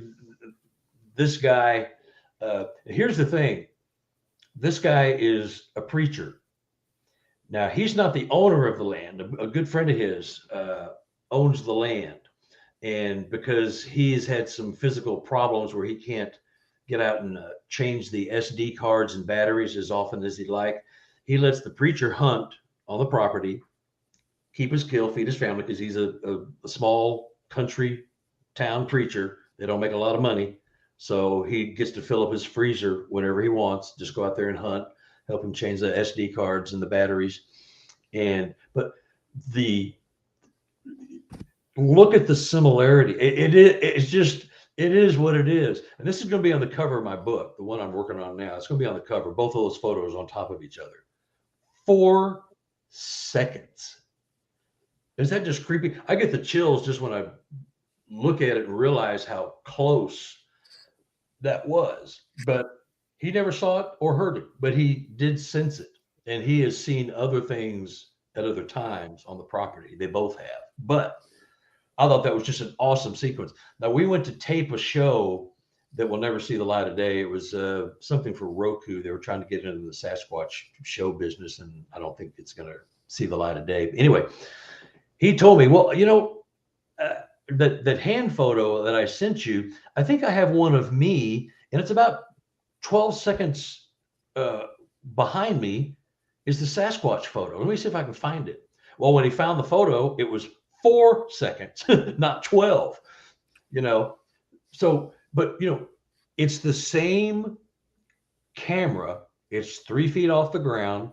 I think it bumps the camera. That's why those trees are wavy in the background, because there is no wind. You see the same tree. You see the same shadow on the ground. People look at the picture and go, what is that in the background there on the edge of the right? They think it's another Sasquatch. No, it's a deer blind. So he was out checking photos. He was walking from one blind to another area. So isn't that just crazy? It's nuts. You can't talk yourself out of it once you look at it and study it. And see the angle of the camera is just off because that Sasquatch bumped the camera. It was that close that it bumped it. And that's why those trees in the background that are straight up and down right there, they're off to the right. And it's not quite the same shot because it moved the camera over. You see what I mean? If you go back to the shot of the preacher, The tree that's down horizontal, right behind this middle finger, it kind of goes up, but you can't see that because the finger's in the way. Right. Isn't that crazy? It is an insane photo. Well, Insane the sequence, the time sequence, 4 seconds. It's the same camera, same day, same everything, you know, and so it blew my mind when he showed it to me, and he said, "Well, it's 12 seconds." I thought, well, I'd still like to see it because it means something was 12 seconds behind you, but it's 4 seconds. Whew. It is what it is. I just think it's an awesome sequence, and they've seen other things. There's other photos I've got that are equally as bizarre. There's a trail cam photo of a Sasquatch grabbing a deer. It actually looks like two hands coming in and grabbing this deer. You see a hand and an arm, and then you see another hand. It's crazy. But it's caught on camera, on a trail cam. Crazy, on their property. But I just think that's going to make a stunning cover. You can't argue with it. I mean, you can, but it's got to be made up. Well, the gentleman who was in front there, you said he sensed the Sasquatch. He didn't smell it. He didn't hear it. Nothing. But he sensed it. He sensed something was amiss, and they have seen them and other beings on their property and another adjacent property. Right. And I've even talked to a conservation agent there who believes they are there, and he will contact me if something comes up. So, but it's just, what do you do when you see something like that? And that's not even paranormal, or it's not a snarling thing. It's not morphing. It's not hiding behind a tree. It's just in broad daylight. And that's one of the Sasquatch that didn't get the memo. Hey, dummy, don't walk in front of the little box with an eyeball on it. That's a human thing. Don't do that. Well, he didn't get the memo. He just walked right out in front of it. It was just, what? So weird stuff happens. I know you've seen other photos that are as good or better, probably, from other folks. And so, there are exceptions to the rule that it's all blob squatch, or they affect the batteries and drain the batteries, or they just shut the camera off. Every now and then, a dummy walks in front of the camera, so that does shoot that theory down a little bit, Right. That one, it didn't work. Maybe his radar was off. Maybe his, vibes were not working at the time. Maybe it was more concerned with watching the preacher than it was paying attention to doing his due diligence about the trail cameras that are everywhere. And they've got 35 cameras, 33 cameras. They put them all in three. So there's three cameras, one facing another camera, and that camera's facing another, and then that one's facing the one and the first one. So if something walks in, you're triangulated. You don't miss much with the setups like that. So, and that's why, the owner of the property wants help, changing the SD cards and batteries. We had one of the trail cams that was destroyed, and the camera was pulled off the tree. The snap was broken. Just broke the snap. Those are heavy duty snaps. It ripped the metal clip that holds the camera door on. There's teeth marks all over it. And then it took it and threw it at my gifting area and knocked a bunch of stuff down. So that was like a, message. It was crazy. So they got stuff going on. But Carter, we got about 20 seconds to go here. Tell everybody where they can find your books. You can find my books right now at www.relichominid.com. RELICHOMINID. $35. I eat the shipping. You get 2 autographed books. They're both full color books. Nice glossy paper. They're nice made books. They're not on black and white pulp paper. They're nice glossy color photos. Yeah, and we'll see you in Las Vegas for the 2023 second annual Las Vegas fan party at the Golden Nugget, May 19th through 21st. Carter Buschardt, always a pleasure to have you here. Coming up next, we head to the swamp. Then the resident Timbit takes us on a UFO tour. Spaced Out Radio continues.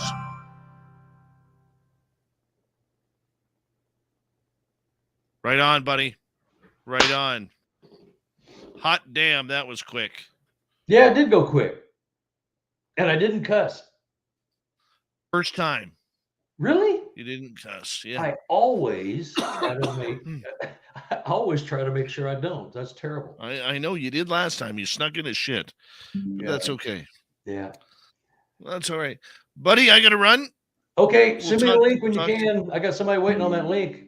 But yeah. Oh, I got 2 people say, hey, I'll buy a book if you sign it in Vegas. So I'll bring books with me. Perfect. All right. Perfect. Love Which you, man. link Let do me you- know what's sorry, going on. Which link do you need again? To this show. Okay.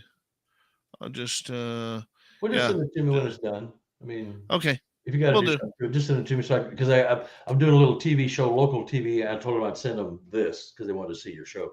I sent them the other All clip. right, I'll get it to you. Okay. All right, brother. You take care. Love you, man. Let me know about See ya. the hotel thing. Let me know about the I will. Sasquatch thing. Yep. As soon as I set a date. All right. See you, man. Bye-bye. Thanks a lot.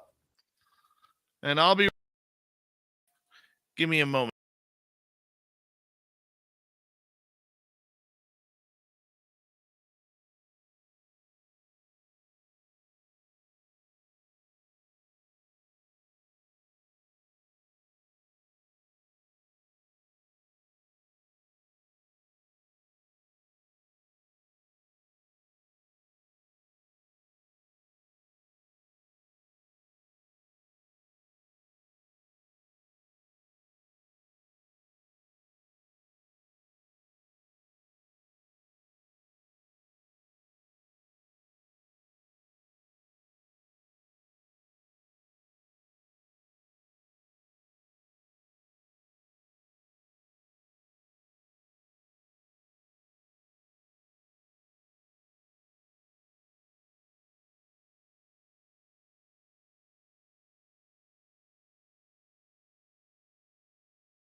All right, I am back.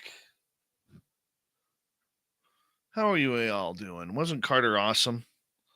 Wasn't that a good show?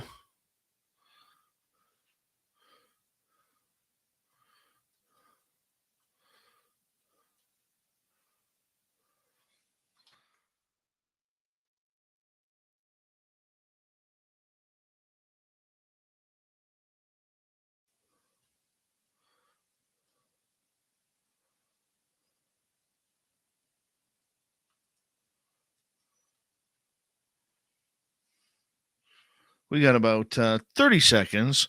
Thank you, Ghost Dragon, Susie, Vaughn, Pam, and Godfather for the amazing super chats tonight. Very much appreciate it. Thank you all for tuning us in.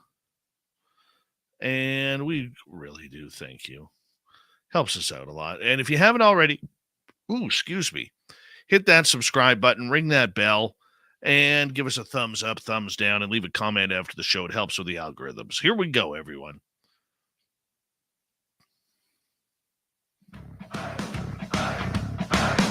Would you like to connect with us? Head to spacedoutradio.com for all your latest show info. Now, back to Dave Scott and SOR. Third and final hour of Spaced Out Radio is now underway. Good to be with you guys tonight. My name is Dave Scott. Very much appreciate earning your listening ears wherever you are on this beautiful planet we call Earth. Hello to everyone listening in on our terrestrial affiliates around North America, digitally on Odyssey Radio, TalkStream Live, and KPNL. All of our archives are free. Join us at youtube.com/Spaced Out Radio. Do old Davey the favor, hit that subscribe button. The Desert Clam has set the password for tonight in the SOR Space Travelers Club. Mandorla.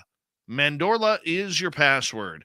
Use it wisely, Space Travelers, as the Clam sets the password each and every night right here on Spaced Out Radio. Our website is spacedoutradio.com. We have a plethora of features for you.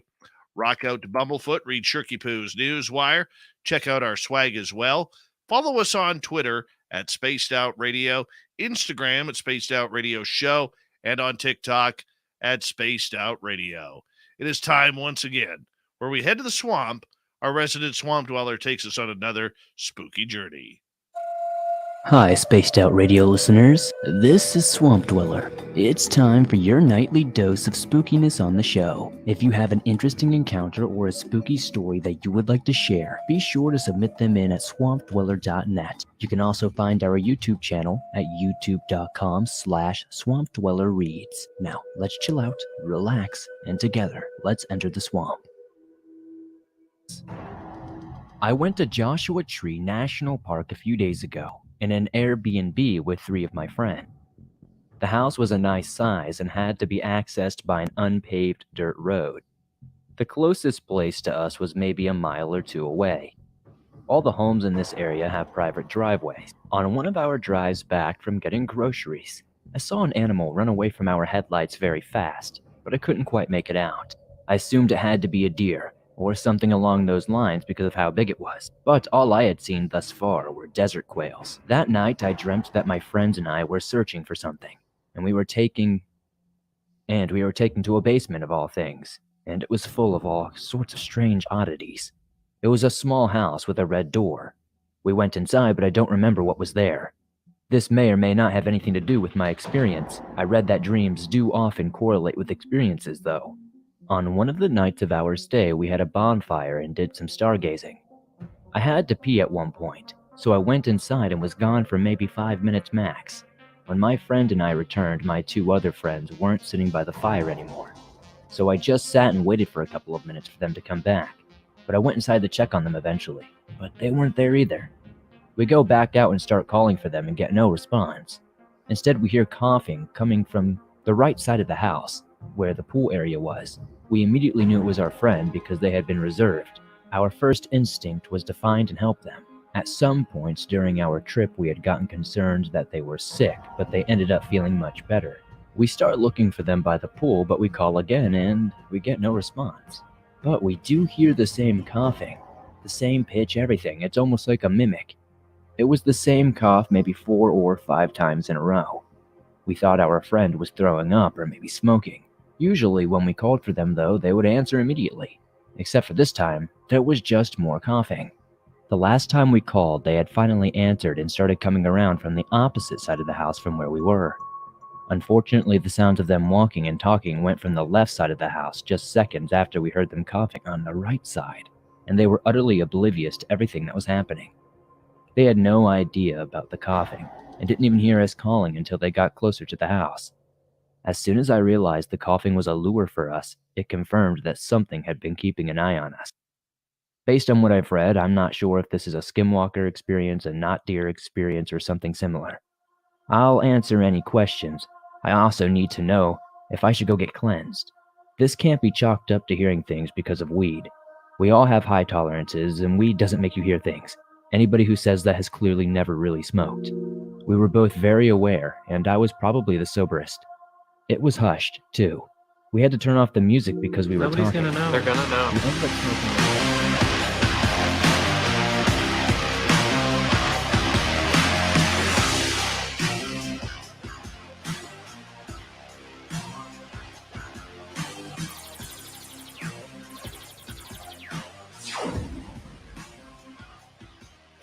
Little technical snafu there as Swamp Dweller was finishing up there. You know, my finger twitched on me. I had my finger right on the mouse and it twitched on me and it hit the button, man. Oh, man. Tim, before we bring you back on, let's say a big thank you to Swamp Dweller for coming on in as he joins us every Monday through Friday night here to kick off hour number 3. I love his stories. I know all of you do too. And all you got to do if you want to hear more, he's got thousands of them for free. Go to his YouTube page, youtube.com/Swamp Dweller Reads, and you can hear them for free yourself. Just do him a favor, hit that subscribe button on his channel. Little Timmy Senor is here for the UFO report, my man. And you know what? I'm looking forward to this one because you got some great stories. But how you been doing, buddy? I've been doing really well. Thanks for asking. And yourself, Dave. How about you? You're looking great. You know what? I'm going to be honest with you because everybody knows that I've been trying to change my health a little bit. And I'm actually starting to wear T-shirts again that were tight on me 3 weeks ago. All right. And I'm not losing a ton of weight right now, but you know what? I'm going down steadily. I'm going down. And if it wasn't for this damn weather, this cold spell we were having, because my knees are killing me right now. Mm-hmm. Killing me right now. Yeah. You know, I do want to say one thing, though. As I announced a few months ago that I'm going to be a grandfather here soon. Yeah. Congrats, bro. Congrats. Well, my daughter's in the hospital. Okay. So if all of a sudden later this week, now I'm predicting Saturday.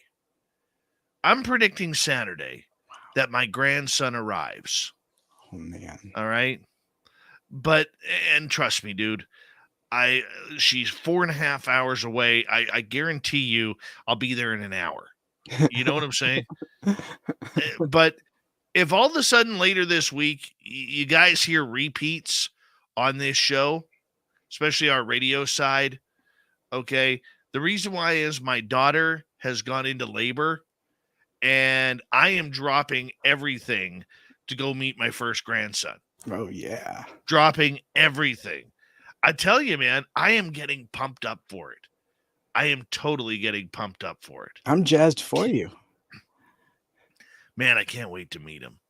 I cannot wait to meet him and just remind him that he has the coolest bloody grandpa in the world. Who's going to take him looking for Sasquatch and UFOs and ghosts and to the hockey rink. Oh, yeah. Oh, yeah. So teach him all about Tim Hortons. He's got to learn. Yeah. He's got to learn.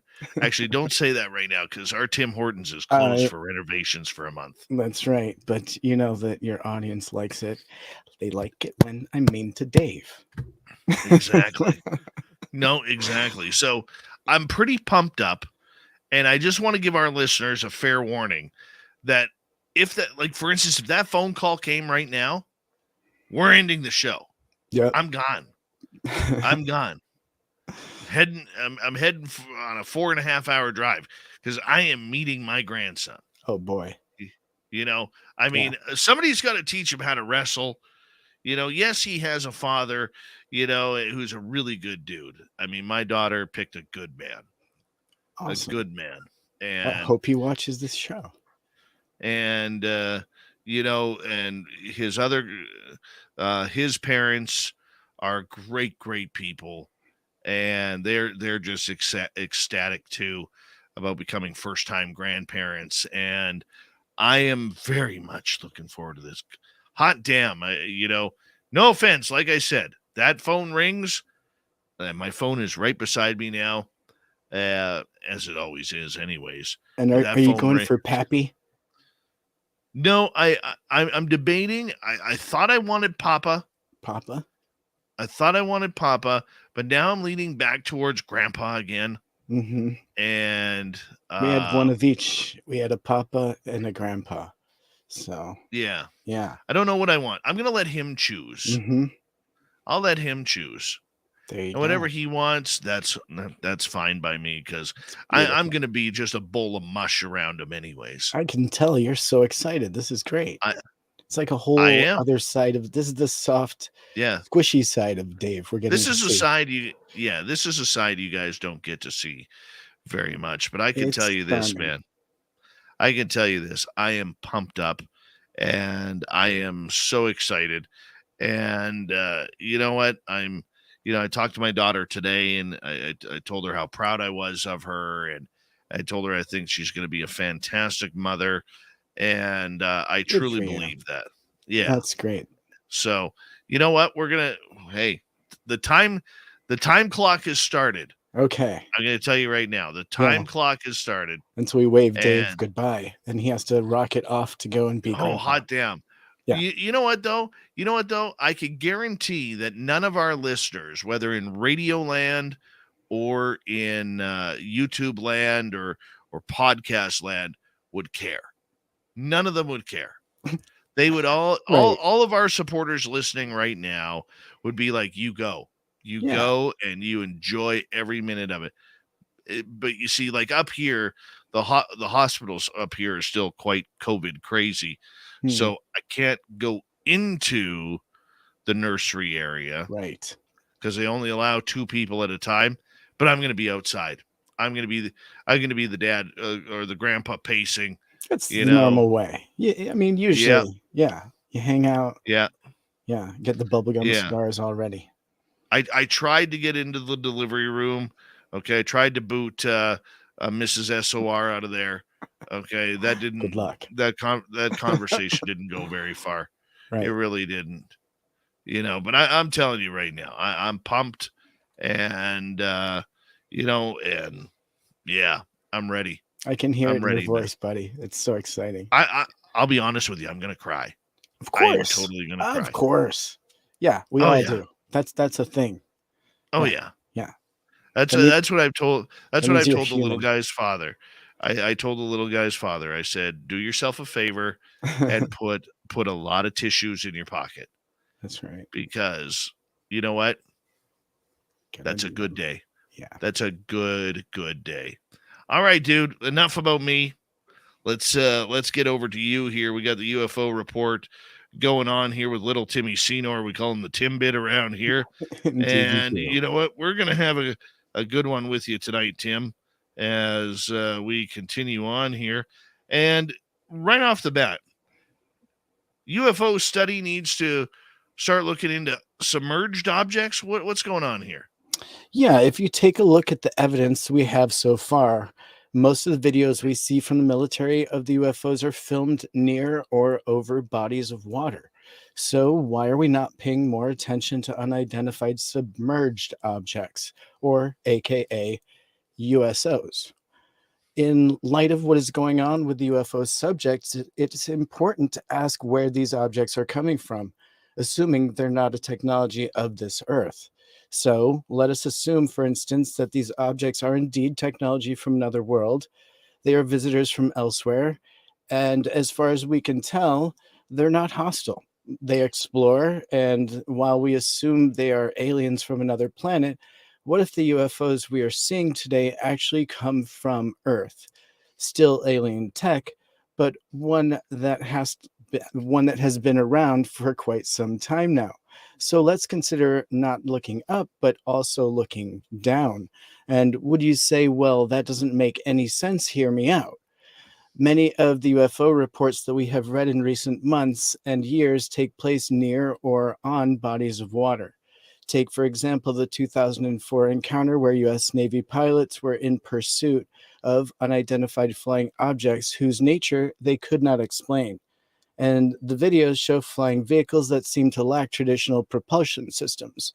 And so, meaning that they lack traditional wings or tails, and they're not aircraft or drones, and neither are they helicopters. So these unidentified objects can outmaneuver our most advanced fighter jets. So let's return to the pressing questions here and consider a few other things. The answer is that bodies of water are important. They appear over oceans, land, lakes, and other such bodies. And so this urges us to question why, and why over and near bodies of such water. What is the connection between so many UFO sightings and the water on this planet?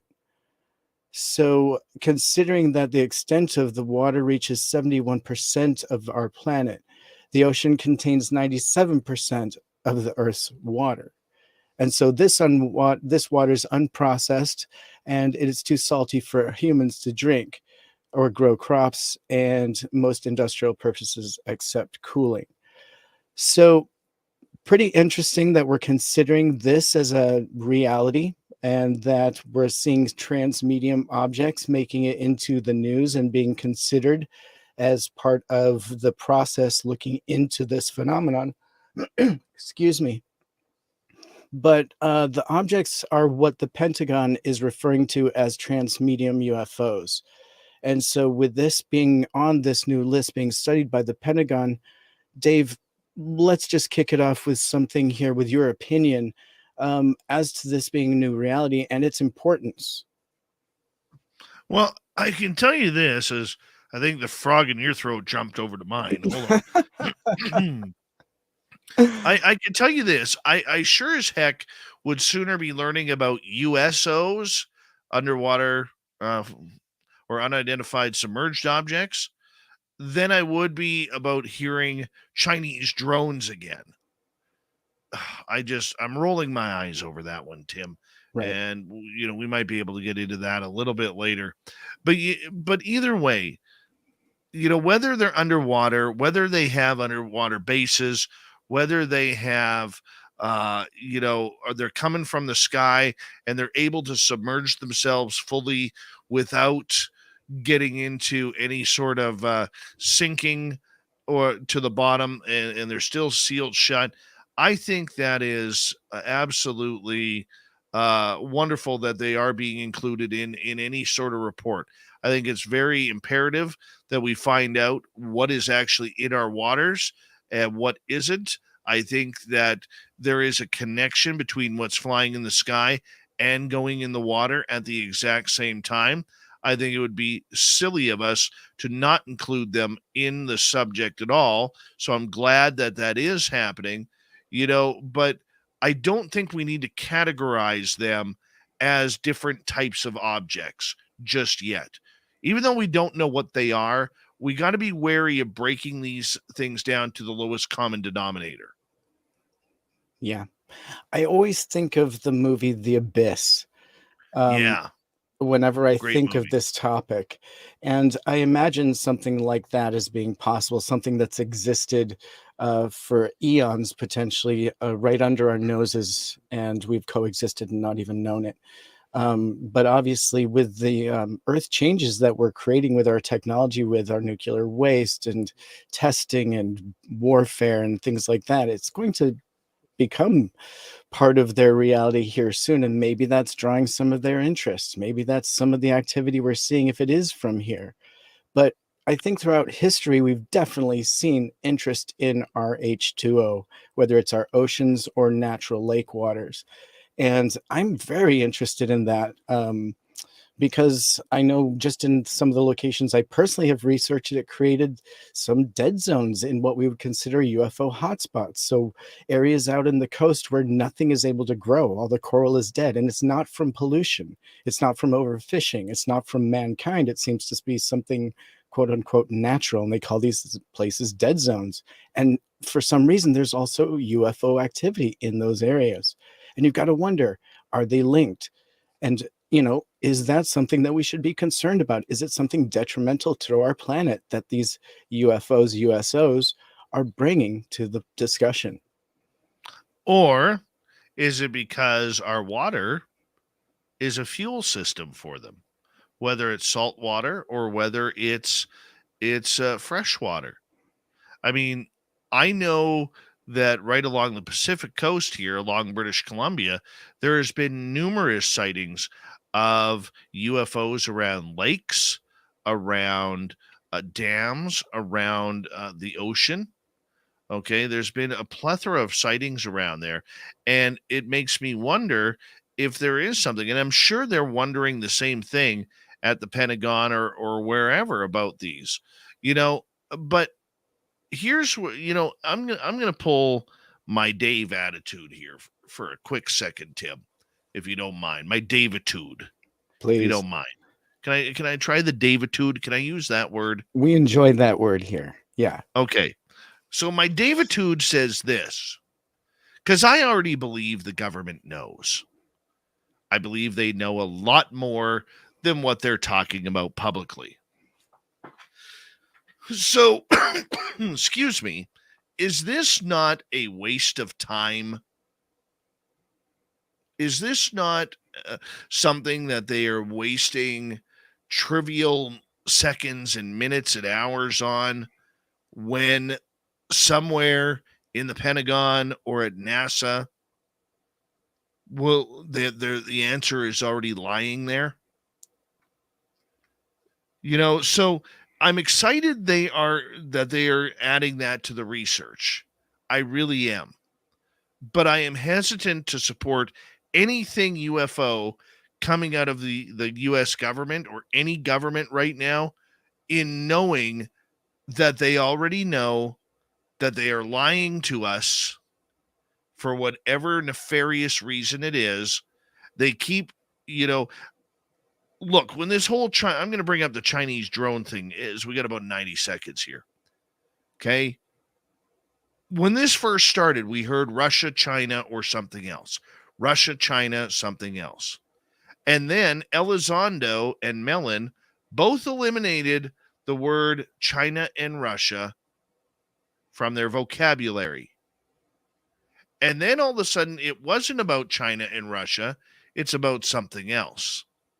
And now all of a sudden, we've gone back full circle that now we're back to Chinese drones again. People, this is where I say to you point blank, listen to my words. The game is being played and they are putting more makeup on everything. And now we're back to Chinese drones. Soon it will be Russians. Soon it will be more threat narrative than ever before. Don't fall for it. It's a load of hogwash. It's a load of crap.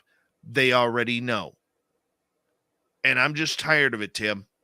I'm tired of going around in circles and watching people, good people who just want to see some movement in this field, allowing themselves to be caught in the never-ending circle. And Tim, you can respond to that when we return on Spaced Out Radio with the UFO Report. Tim Senor is here with us, as he is a couple times a week, to break down the latest in the UFO news. Yeah, we're frustrated. But what else can we do besides try and bring you the truth in UFOs on Spaced Out Radio?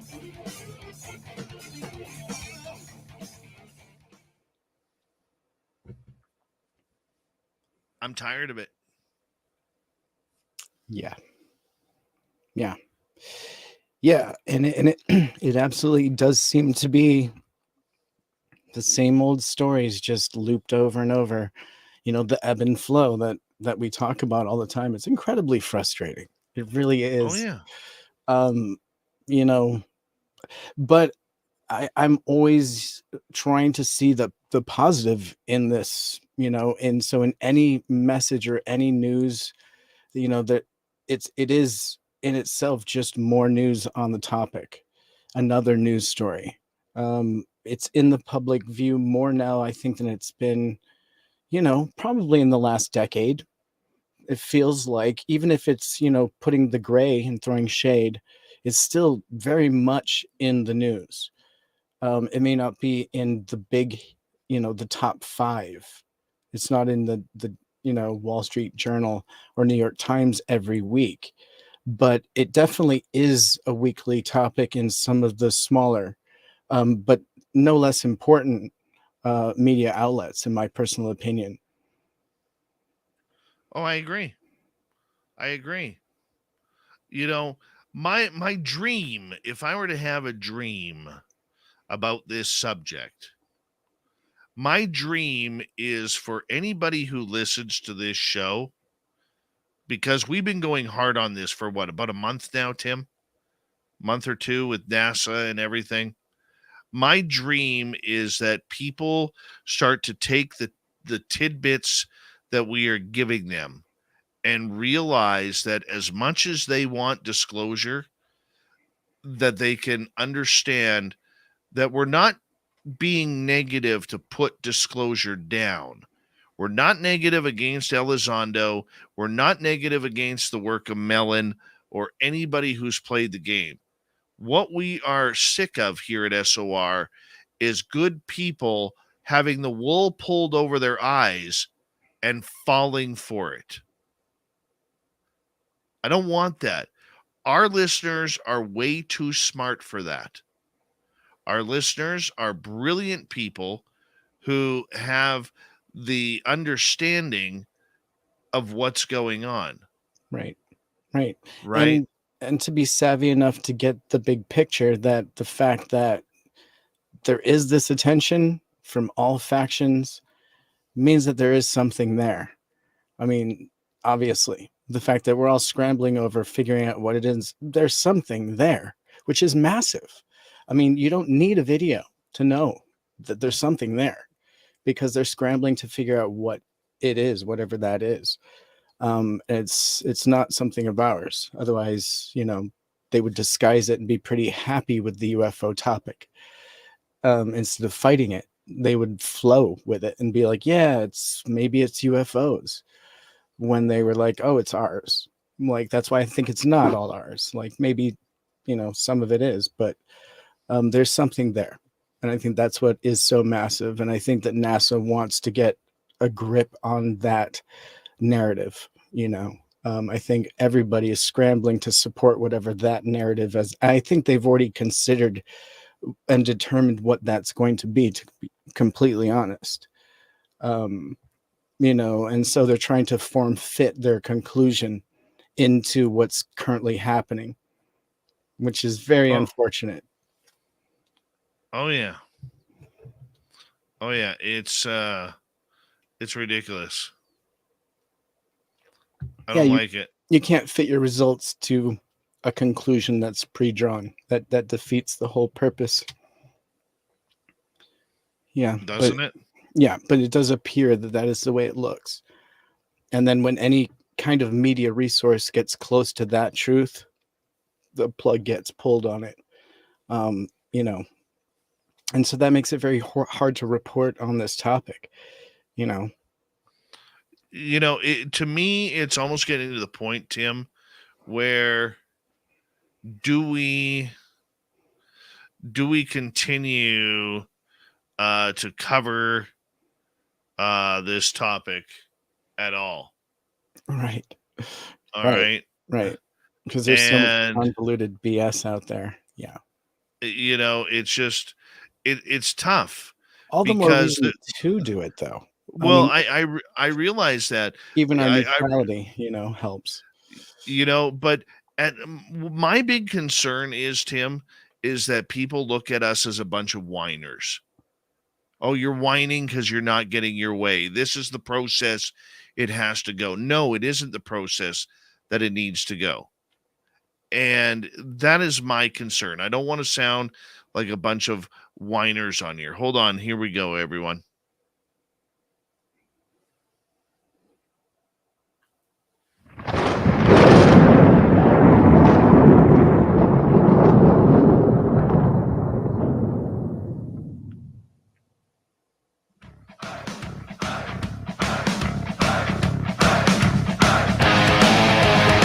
We rounded third. We're heading for home tonight on Spaced Out Radio. Good to have you with us. My name is Dave Scott. We're getting into the UFO stuff pretty hard here. Want to remind you that if you've missed most of this show or others, check out our free archives by going to youtube.com/Spaced Out Radio. Do old Davey the favor, hit that subscribe button. Our website is spacedoutradio.com. We have a plethora of features for you. Rock out to Bumblefoot, read Shirky Poo's Newswire. Check out our swag as well. Follow us on Twitter at Spaced Out Radio, Instagram at Spaced Out Radio Show, and on TikTok at Spaced Out Radio. We continue with little Timmy Senor and the UFO Report tonight, where a strange story, Tim, this is what we're going to get to next, but I still want to get your reaction on the previous side. But we will get to a story next about an ex-U.S. Air Force lieutenant colonel who's saying that he saw 2 UFOs with gray beings underwater. But before we get to that story, I want to get your reaction here regarding the idea that we're going around back in circles now with Chinese drones and how this isn't good for the UFO public who has interest in this story. That's right. It's very confusing to keep hearing mixed information and not know what is drones and what isn't. And why am I still hearing about this when I thought that the topic was supposed to be on UAP? And I believe that that's the same thing that Congress said, and why we're not seeing our UAP report right now. My belief is that part of the reason we're not seeing it is because it was actually kicked back to the people that presented the report, and that they're going to be deleting anything about Chinese drones before we get back into it. They only want to hear about the 150 reports that are questionable and unidentified. And I agree. Why are we talking about things that we know about? This is not a discussion that any of us have any interest in, nor should we be spending money on reporting on or finding details out on. And for that matter, I don't think we should be looking into special programs. If we know that this is a special program or footage or a case where it involves something that is technology of ours, drop it. It's of no interest. We're only interested in things that are unidentified. Why do you think the report hasn't come out yet? We are now a report day plus 15. Why do you think we haven't seen it yet? Well, like I said, if rumors are true, they're back at the drawing board trying to do deeper research into the 150 they can't explain. And so they will hopefully be providing videos and data on the things that aren't so clear. And they can leave some of those questions up to Congress members to decide. And hopefully they are prepared a little better than they were at some of those public hearings. Now, I have heard dates such as, March 6th, for the next possible time that that report will make it to Congress for them to consider accepting. And if they were to accept it, then a few days later, obviously, we would get the public version of that. And so if it was my guess, I would say this is what's going on behind the scenes. And of course, it's not up to them to report to us why it's late. So it's kind of up to us to guess. Well, I mean, hearing that it could go into next year is a little ludicrous. Right. It's a little bit ludicrous that, if this was any other part of a budget or any other part of politics, this wouldn't be going this far. I agree with you. I 100% agree with you. Do you think it has anything to do with the fact that, you guys just had an election down there a week and a bit ago, and they're like pancake syrup or whatever, a turtle, and they're slow as molasses in getting the results out there. I'm not getting into the whole political debate. I don't understand your system for the life of me, but the one thing that I can say is this: I'm wondering if they're putting it on hold to see who wins the House and who wins the Senate. I 100% agree with you, Dave. My opinion is, if the rumor that I just explained is true, it would make sense with what you're saying, that this is politically motivated. And if some of the captains of this ship aren't on the ship after the elections, then maybe this is going in a different direction. And those people in political power can, hey, take that ball and run with it any direction they want. Because, if they can make this go away, they will. And we've seen that in the past. If, they can't control it, they'll just quiet it for a few more years until somebody can. So I 100% agree with you that this could be a politically timed thing. I agree. All right, let's get into this lieutenant colonel who allegedly saw strange objects underneath the water with some sort of beings on it. That's right. And so, keeping with our USO motif for the night, keeping things underwater, ex-US Air Force Lieutenant Colonel testified that he saw 2 UFOs with great beings underwater. Former United States Air Force Lieutenant Colonel Richard French claimed that in 2013 that the U.S. government had been covering up the existence of extraterrestrials ever since the famous Roswell crash. Actually, according to French, there were 2 UFO crashes in the Roswell incident. He also gave an explanation for why he had spent so long hiding the existence of aliens. And so French served in the U.S. Army for more than 27 years, and he gained his commission in the Army and became a fighter aircraft pilot. Okay. I might have actually stand by here a moment. I need to get back to this. Thank you. And so he was posted in multiple locations during his time in the U.S. Army, including Korea, Vietnam, Laos, and the Cuban Missile Crisis. It was Lieutenant Colonel French's responsibility to disprove fictitious sightings of UFOs during his supported tenure as Project Blue Book's principal investigator in the 1950s. And so this man is crucial to UFO history.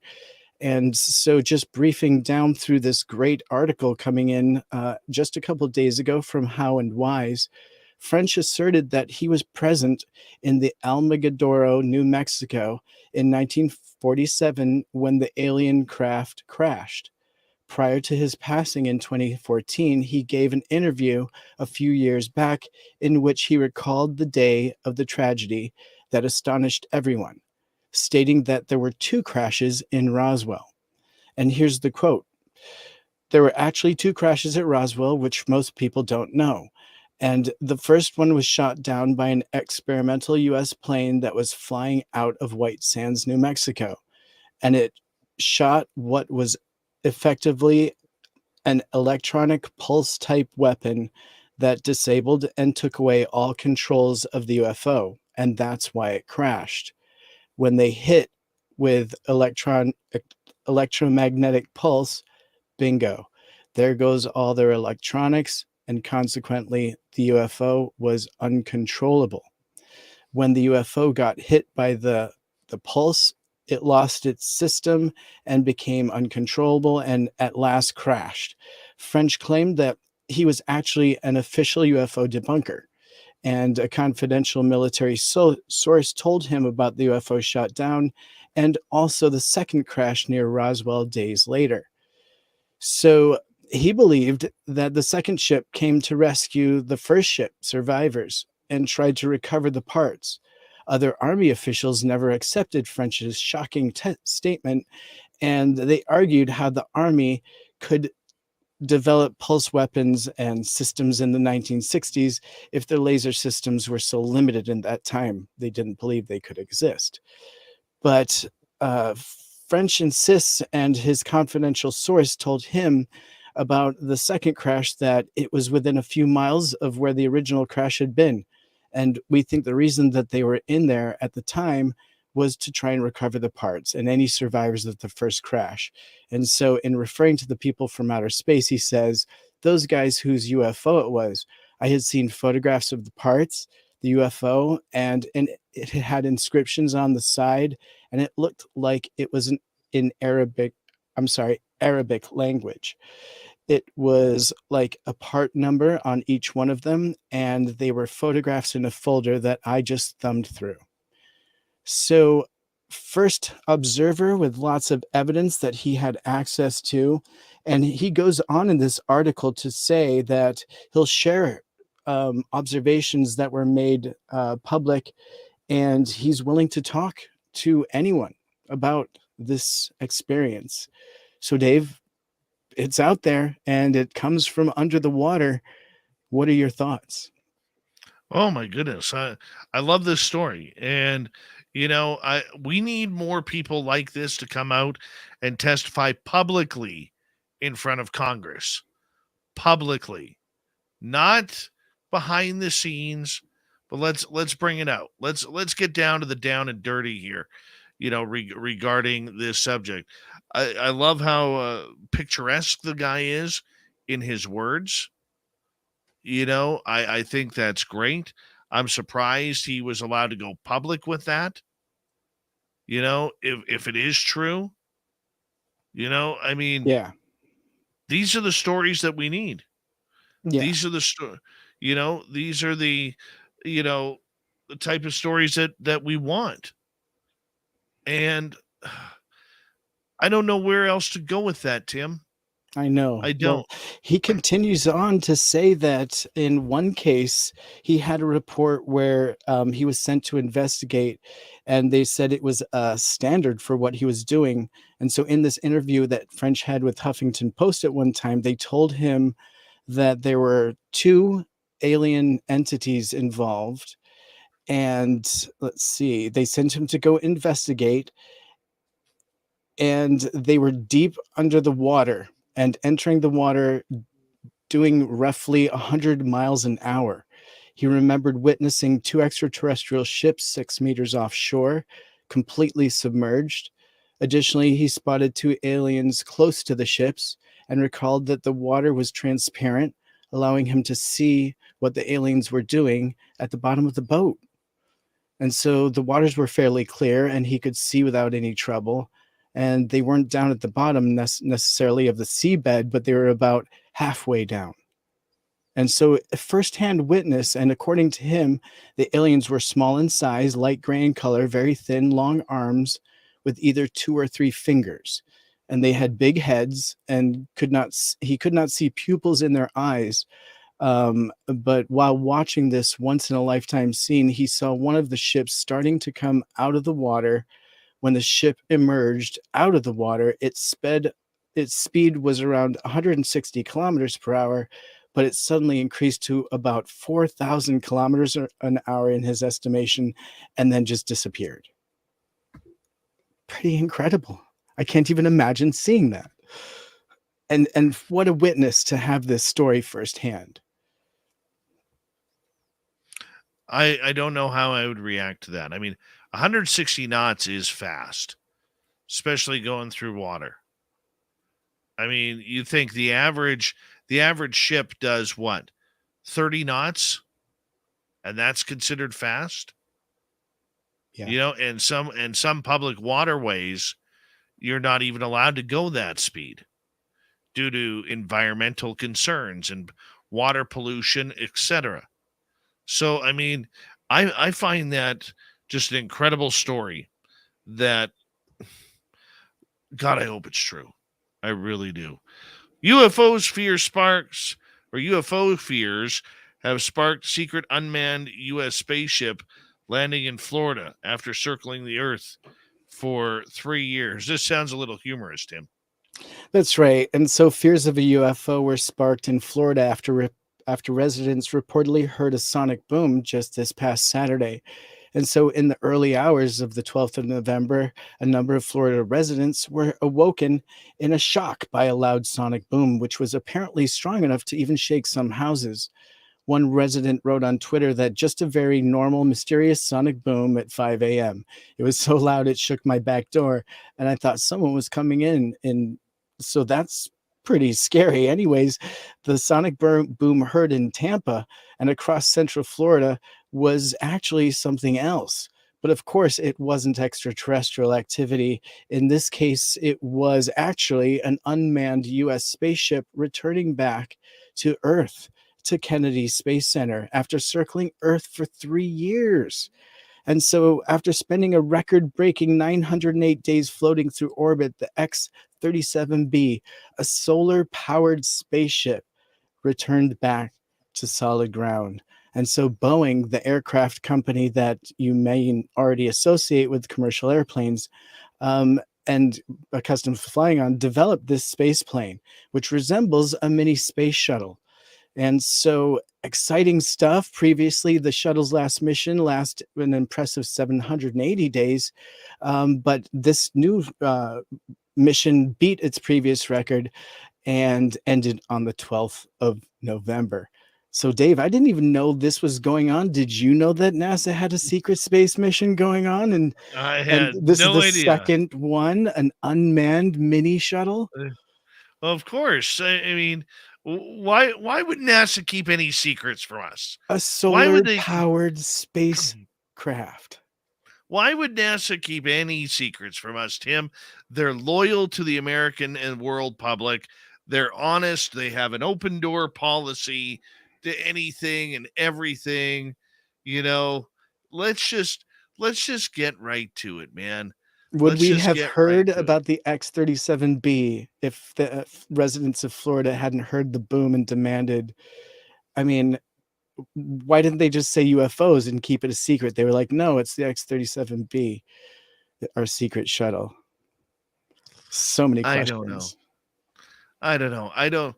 It's NASA. It's NASA. You know, let's just call it for what it is. It's our good friend at NASA. You know, never a straight answer. You know, and that's just what it is. We sit there and we cheer them on. We cheer them on. You know, go NASA. Tell us the truth. NASA doesn't know the truth. They don't know. Well, it dips us right into our happy bonus news, if you like, coming from NASA. We got 3 minutes. Let's just do it. The scientists suggest why we're not alone and what fate potentially awaits the human race. And anyway, it seems that a group of NASA scientists have theorized that aliens haven't come to visit us yet simply because they've already wiped them out and they've wiped themselves out. And so that's really not ideal for aliens traveling to Earth if they don't exist, in NASA's opinion. And so their reasoning is that intelligent societies tend to wipe themselves out one at a time, and the human race could be next. I could read more, but Dave, I think this says everything right there, kind of what they're saying here. A little bit frustrating to, again, come up with your conclusion, and now let's build up a whole bunch of information and data to support our conclusion. Not happy with it. Well, of course. Well, you shouldn't be. Nobody should be, because they're talking out of both sides of their mouth. And that's all we ever get in this UFO field is people talking out of both sides of their mouth. Hey, I'm all for disclosure, but on the other side of my mouth, I'm speaking and working for Space Force. Right. And so it took a team of Jet Propulsion Lab specialists based out of NASA to come up with this previously called theory called the Great Filter to explain their conclusions. So let's also say another fact here, that these Jet Propulsion Lab specialists, and this is frustrating, okay, because you'd hope to have a little bit more coming from these people to come to a previously drawn conclusion. So all they did was a bunch of work to support a conclusion that had already been written somewhere. The great filter, quote unquote, which would definitely explain that aliens can't be coming here because they've already killed themselves off if they're technologically advanced enough to get here. They would have already wiped themselves out. Dave, do you even agree with any part of that theory? Nope. What if they're not No. fear-mongering? And what if they don't hate each other? And what if they're not dollar-driven? And what if they don't work in a democracy? What if they don't have world issues? I mean, there's a lot of what ifs. But this could be okay. Well, there's a lot of what ifs. There could be a planet out there where everybody plays soccer. That would be a living hell for me. Okay, I would love that planet. But there All could be Tim's a planet bald-headed playing soccer, and we're all goalie. We're all goal, but you can go anywhere on the field. All right, we got to be careful here. Right. I mean, look, NASA is just saying things that are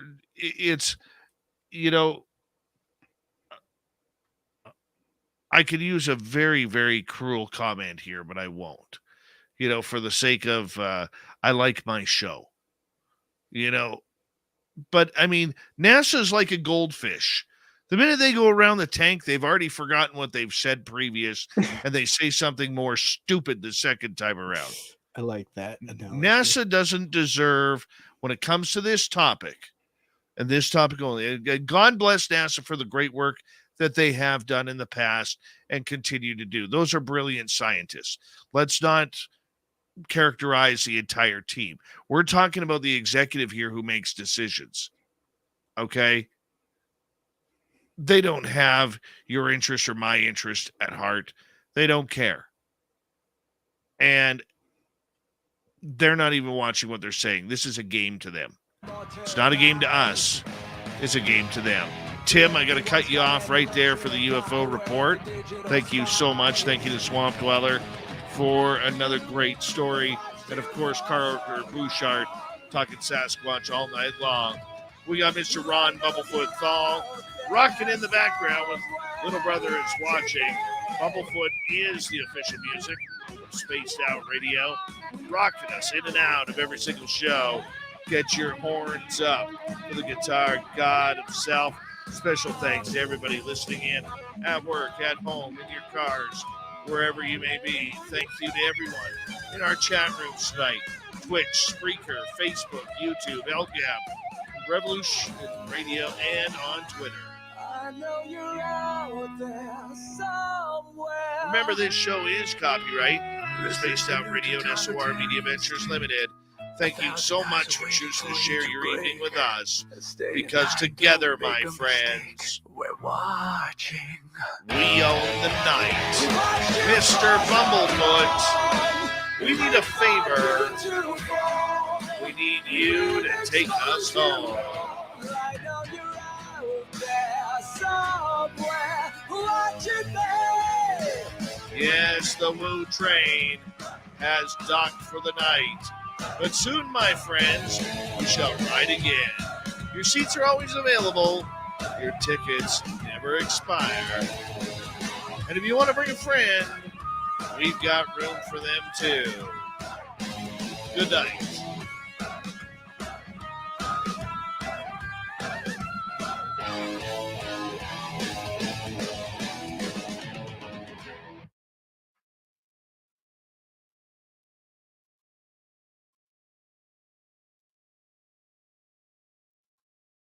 All right, we're clear, Tim. Cool. Boy, yeah. I feel your heat when it comes I forgot to... exactly what I was going to say, too. Son of a gun. It's okay. It wouldn't be something you haven't said before, that's for sure. I know where you stand on NASA. People, maybe not everybody sees my passion in this, okay? But the way my brain works is I can't understand for the life of me why people aren't pissed off. Yeah, Everybody in this community I get should that. be upset with NASA. I like what you did Every tonight, Go though, ahead. how you separated, the exploration side that is pure exploration, and then their attempt to get into this topic, and how that is potentially a little bit despicable when they have the answers and have disguised them, hidden them, and shut their astronauts up since the beginning of the programs. Well, I mean, look, NASA has let's Google this. Let's Google this for a second. How many employees does NASA have?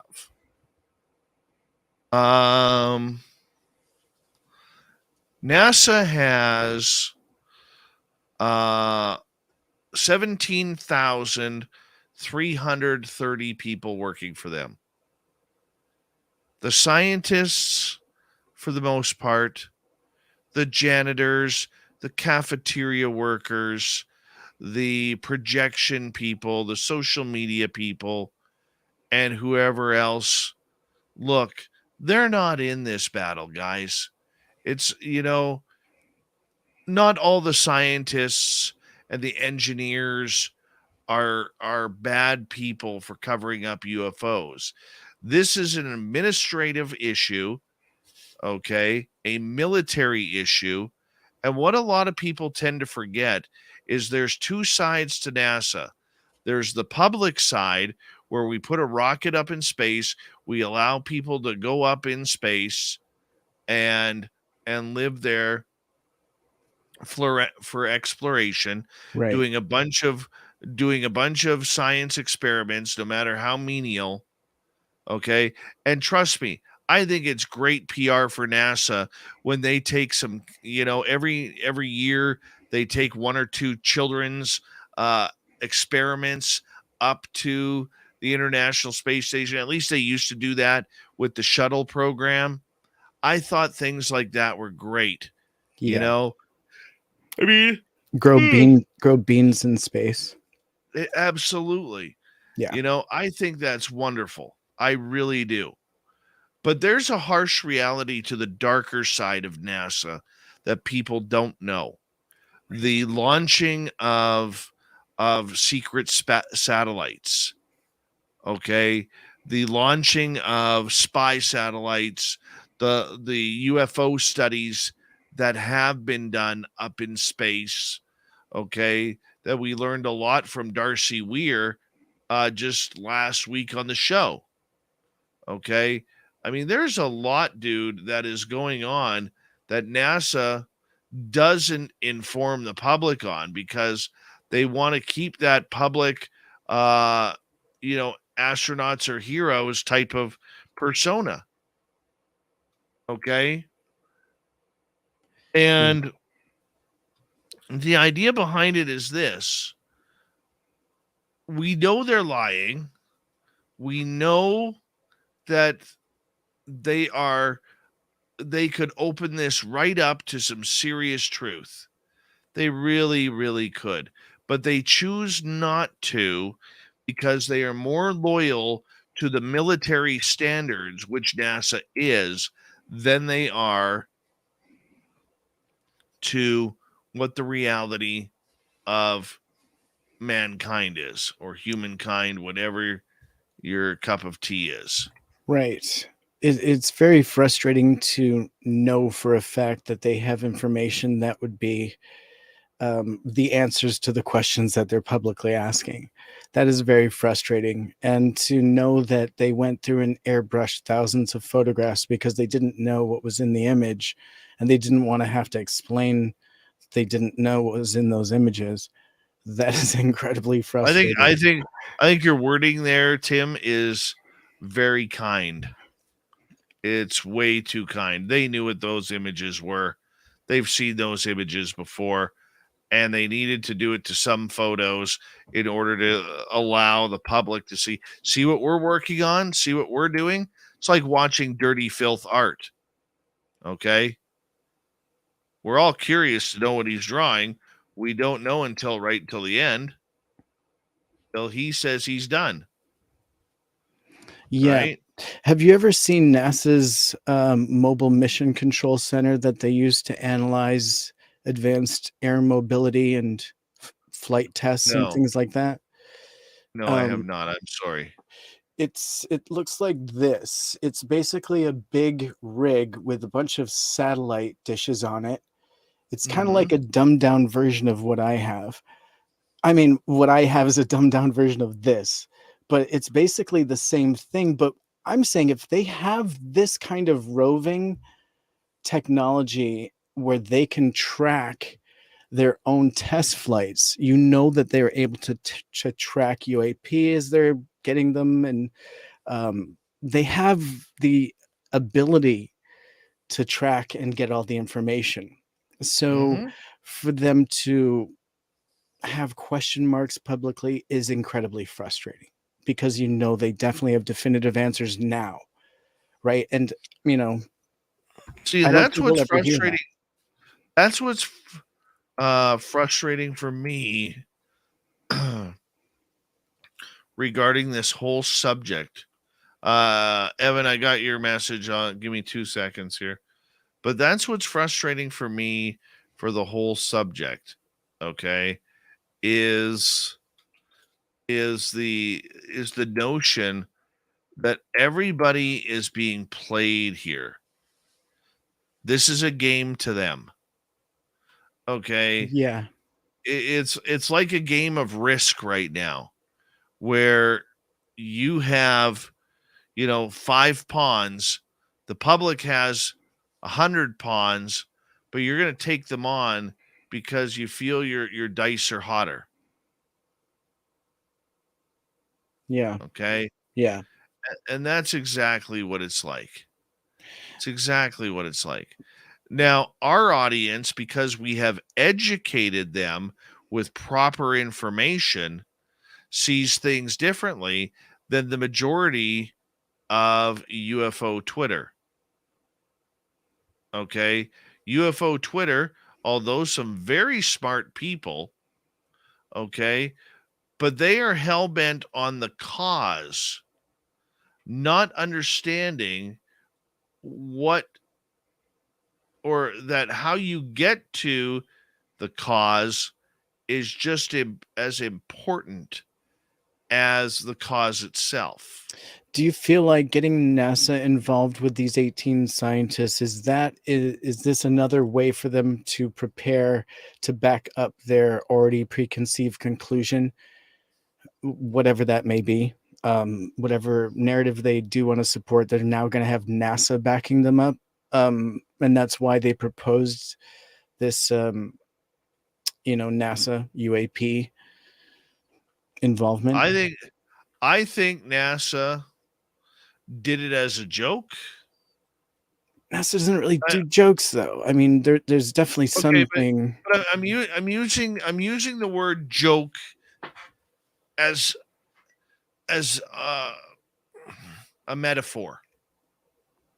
It's a metaphor for saying we have secrets. We're not going to tell you, but we want to tell you that we know about the secrets. Okay. And the secrets are the United States Navy has a lot of real interesting stories. Right.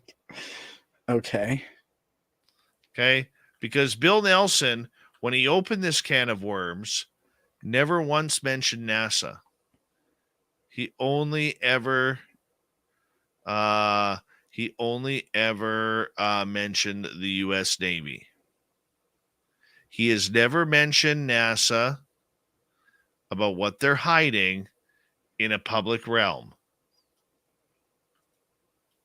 He has only ever mentioned what he learned from watching videos from the U.S. Navy. That's it. Mm-hmm. The rest of us got screwed. Why are we suddenly seeing the Air Force standing up and publicly quietening their personnel? Because they want this topic to go back under the carpet. They hate that the people are talking about this. They want it to go back into the fringe discussion. Even though the pilots are directed to report to the UAPTF, once they do, they are admonished by their chain of command above them. That is Hypocritical, isn't it? well, yeah. And so now there's the second case of this happening, and so I'm wondering why now are they suddenly doing that? Like, they had just created this safe place for pilots to report, and then they immediately admonished them for reporting there. I mean, that is very confusing. Hold on. Go Dark ahead. protocol here.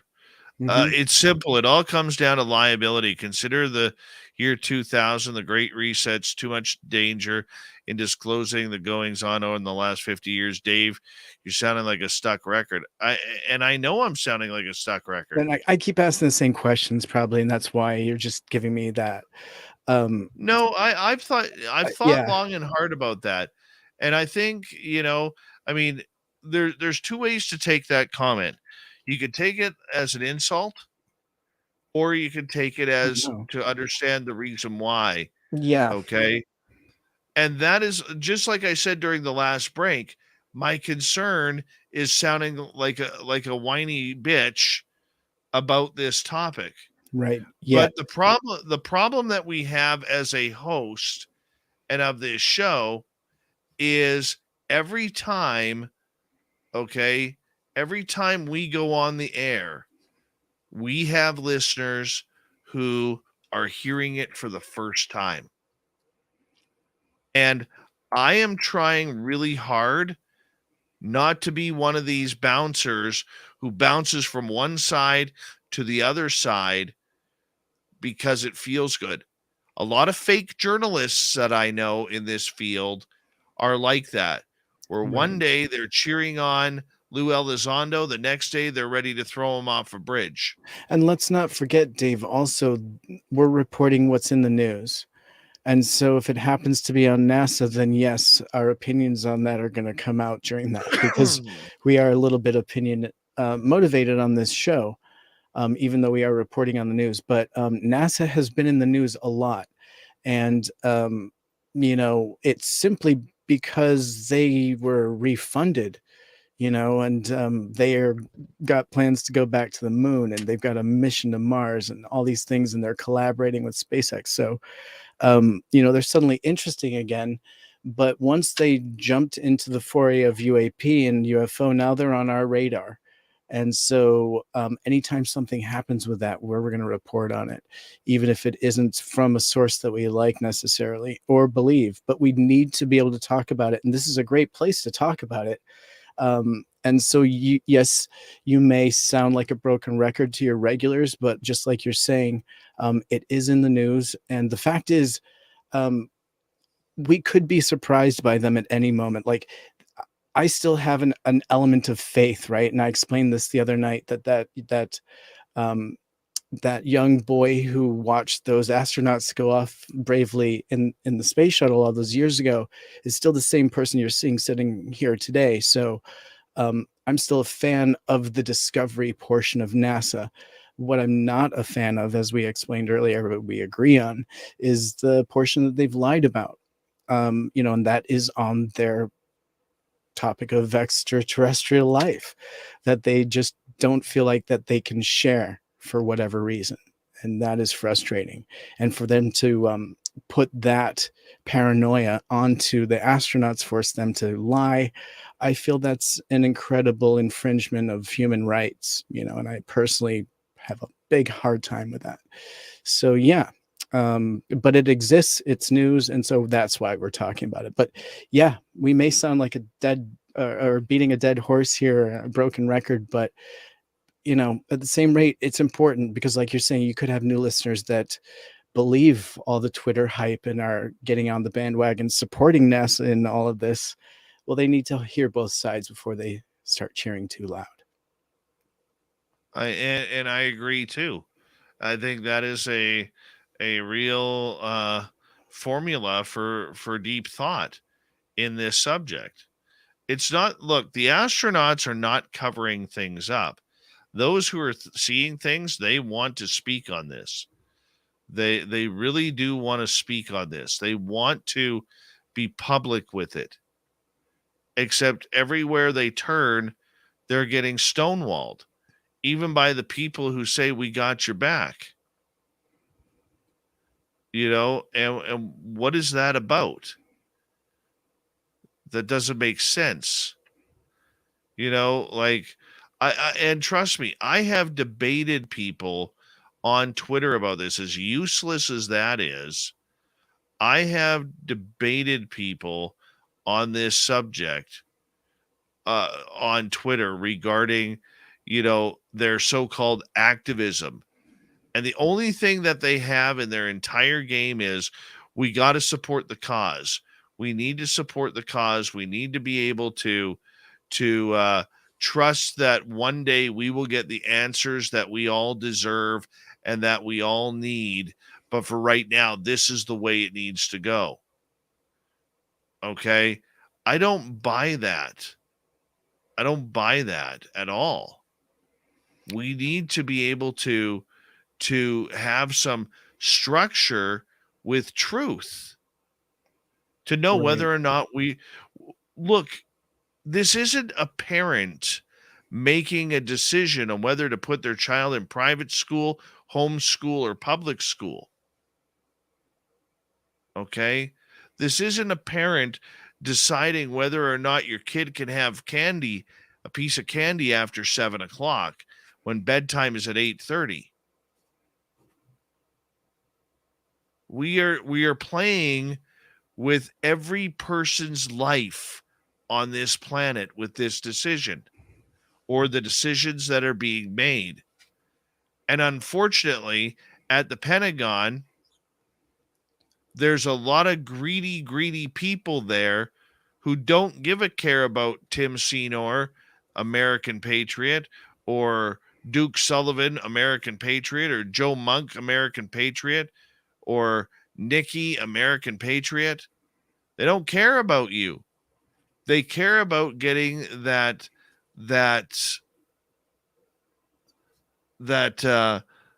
money and that technology and hoarding it for themselves. Great point. And on that note, I was curious, when you see somebody like, let's just say Rogan, or somebody that has a very powerful voice in our community, in our world, let's just say, or even beyond or bigger than Rogan, if they, or Tim Burchett, somebody that has kind of got a voice in this community, that if it's swayed one or another, it kind of draws the whole world's attention. This is a very volatile topic, right? And since nobody really knows fact from fiction, it kind of can be drawn by any bright light. And at one moment, that bright light was Lou Elizondo, so people and the world hinged on what he had to say. But again, drawing on fact and fiction is really tough, because whatever that beam of light is for the moment, that's where we're drawing our information from. And so, you know, if an opinion is swayed one way or another, and we're all looking to that individual or that group of individuals for the information, we have to be very careful, because we aren't seeing data yet. We haven't seen any data. We've seen Gary Nolan talk about things, but where's the data? We've seen UPX and even my group talk about things that are out there, but where's the data, right? And that is very frustrating for the public. And so what needs to be done is a very eloquent and simple presentation, you know, be it at Congress or be it publicly in one way or another, but it needs to be in a neutral fashion. And I don't think any one person should be in charge of this narrative at this point. It's very frustrating to see just one person come out and be popularized for a little while on it, and then they go away, and everyone's like, well, what do we do now? There's no news. Well, there's always news. It's constantly happening. Like this phenomenon doesn't stop just because Lou is doing something else, or because Gary is like working on a different presentation, or let's just say anybody is on hiatus. It isn't driven by an individual. And so that's very important to remember, you know. And so it's, again, very frustrating, because where do you draw the line? Where do you feed that truth? Do you feed it to Congress? Sorry to cut you off right there, Tim, but you just said something extremely important. Where do you feed that truth? What is the truth? We can't even decide on what the truth is, and this is where I want to see some emotion out of our audience. I know a few of them are pissed off. I know a few of them are understanding with what they're saying, but I really want them to feel this one.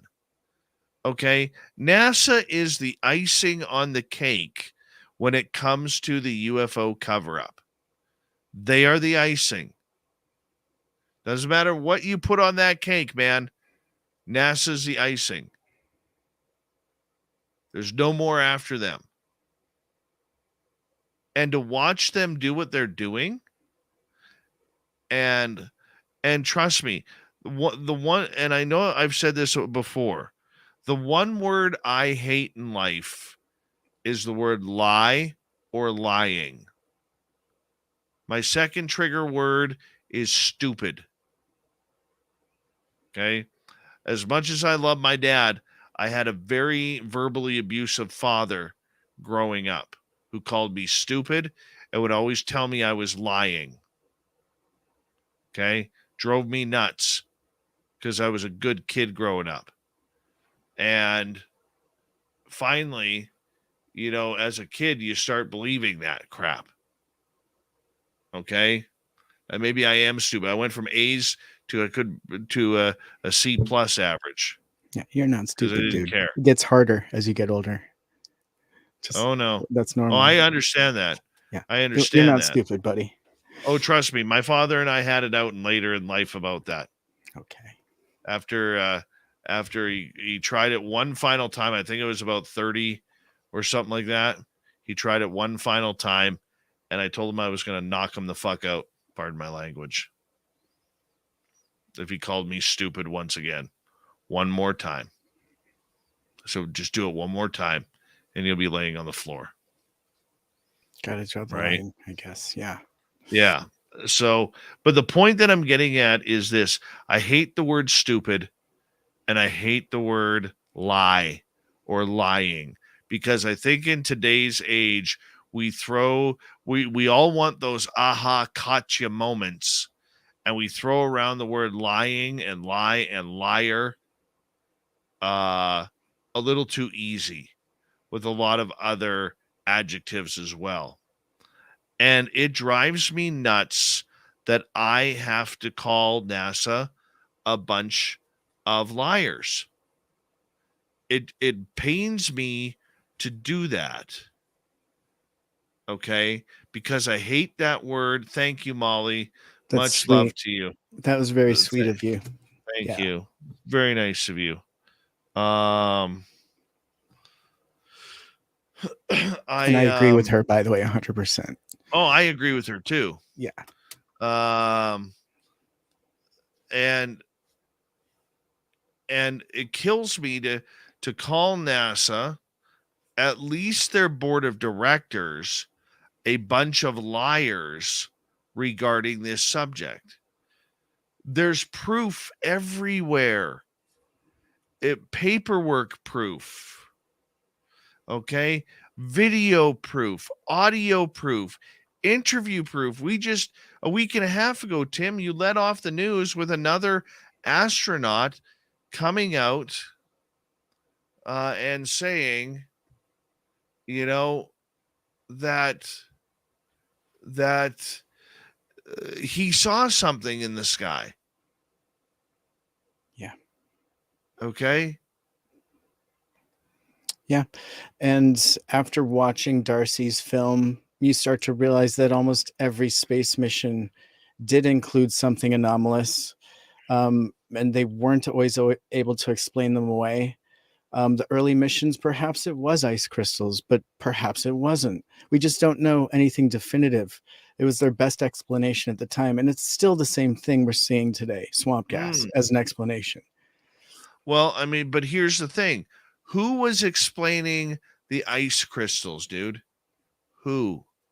Right. It wasn't the astronauts. It was the NASA publicity speakers. Right. Okay. The astronauts, many of them, not all of them, were claiming something else.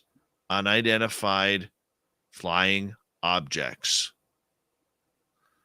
All right. That's what they were claiming. And once again, we also have to think that these are people. Okay. Hi, Black Dragon. How you doing, man? These are people who are the top 1% of 1% that Right. got to go play in the stars.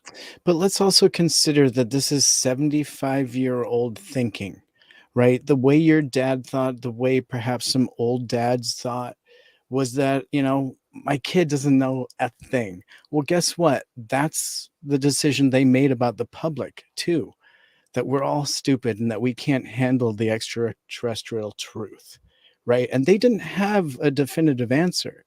They were confused by the information that they were coming up with too. They didn't know, but that's why they found themselves deleting out images from their photographs and why they took a different route than the truth, back in Roswell, and that we've had to live under this burden of lies for over 75 years. They've created whole branches of the military to disguise this, and they've spent budgets and blown budgets on this, obviously.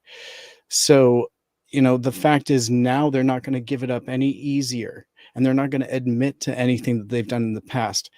Now, would they discover potentially a new truth and reveal it? Maybe that's what we're going to have to gamble on. But I think for those of us that were hoping disclosure would include something about Roswell or something about the history or some element of truth that would go against a narrative that had been previously presented, I think that is not going to happen. In my opinion, I don't think that will ever happen. No government would ever do that. But again, there's an element that's going to become pretty undeniable that they will have to deal with, because there are so many independent groups like UAPX, and what originally Galileo Project proposed to be, which was an independent scientific project looking deeply into this with technology, right? And provable results and potentially public results. That's really the only way now. Navy's been pretty clear. They're not going to say a word or share anything. So the only way is going to come from independent sources. And once that hits, and SCU and other independent groups that can scrutinize that data come back and be like, yep, this is something real. It doesn't matter whether it's from the Ukraine or where it's from. That's going to be the new silver bullet, if you will. It'll be data that's been peer reviewed, and even Mick West will have to kind of accept it because it's just so chock full of data. So many, that's what it's going to take. I really do think it's possible, but multiple data sources on one event. There's a lot of people working towards this stuff. Even Ben Hansen is collecting multiple data points, lots of witnesses on one event. I think that's very important. The more information you can get on that, this is the kind of stuff that's going to make it provable to the public, make it something a reality, something that may get the heart rates beating in the chests of our congresspeople and our senators. That is what it's going to take. Because if you don't feel a sense of urgency with this topic, then you don't get it. And I know you do, and your audience does, because they're frustrated by it. But honestly, I think that puts it as simply as it is. If you're really not worried about this, and I don't mean like in a danger way, but just hyper aware of this topic, then you don't know enough about it, and you should get informed. Oh, I agree. I think that's a very strong comment. Very strong comment, Tim. And I think that's a good place to shut this thing down for tonight. And thank you for going the distance with us. Tomorrow night on the show, Jeanette Lucas is going to join us. True crime, treasure hunting, and locating the missing from this psychic intuitive. We're going to find out a lot more about this tomorrow night. I'm excited about it. Big thank you tonight to Ghost Dragon, to, hold on, I can't see because my eye is itchy. Hold on, there we go. To Susie, Vaughn, Pam, Godfather, and Molly for the amazing super chats tonight. Thank you so much for the love and support. We really do appreciate it. Thank you to everybody who's hit subscribe and the thumbs up. Don't forget, after the show, give us a comment down below on the show. Tell us what you really think, and fire it up, man. Fire it on up. Tim, we'll talk to you in a couple nights' time. And to the rest of you, have a great night. We'll see you tomorrow.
Stay healthy, my friend. You too. You need bail money, give me a call. Always, Dad. Take care. You too.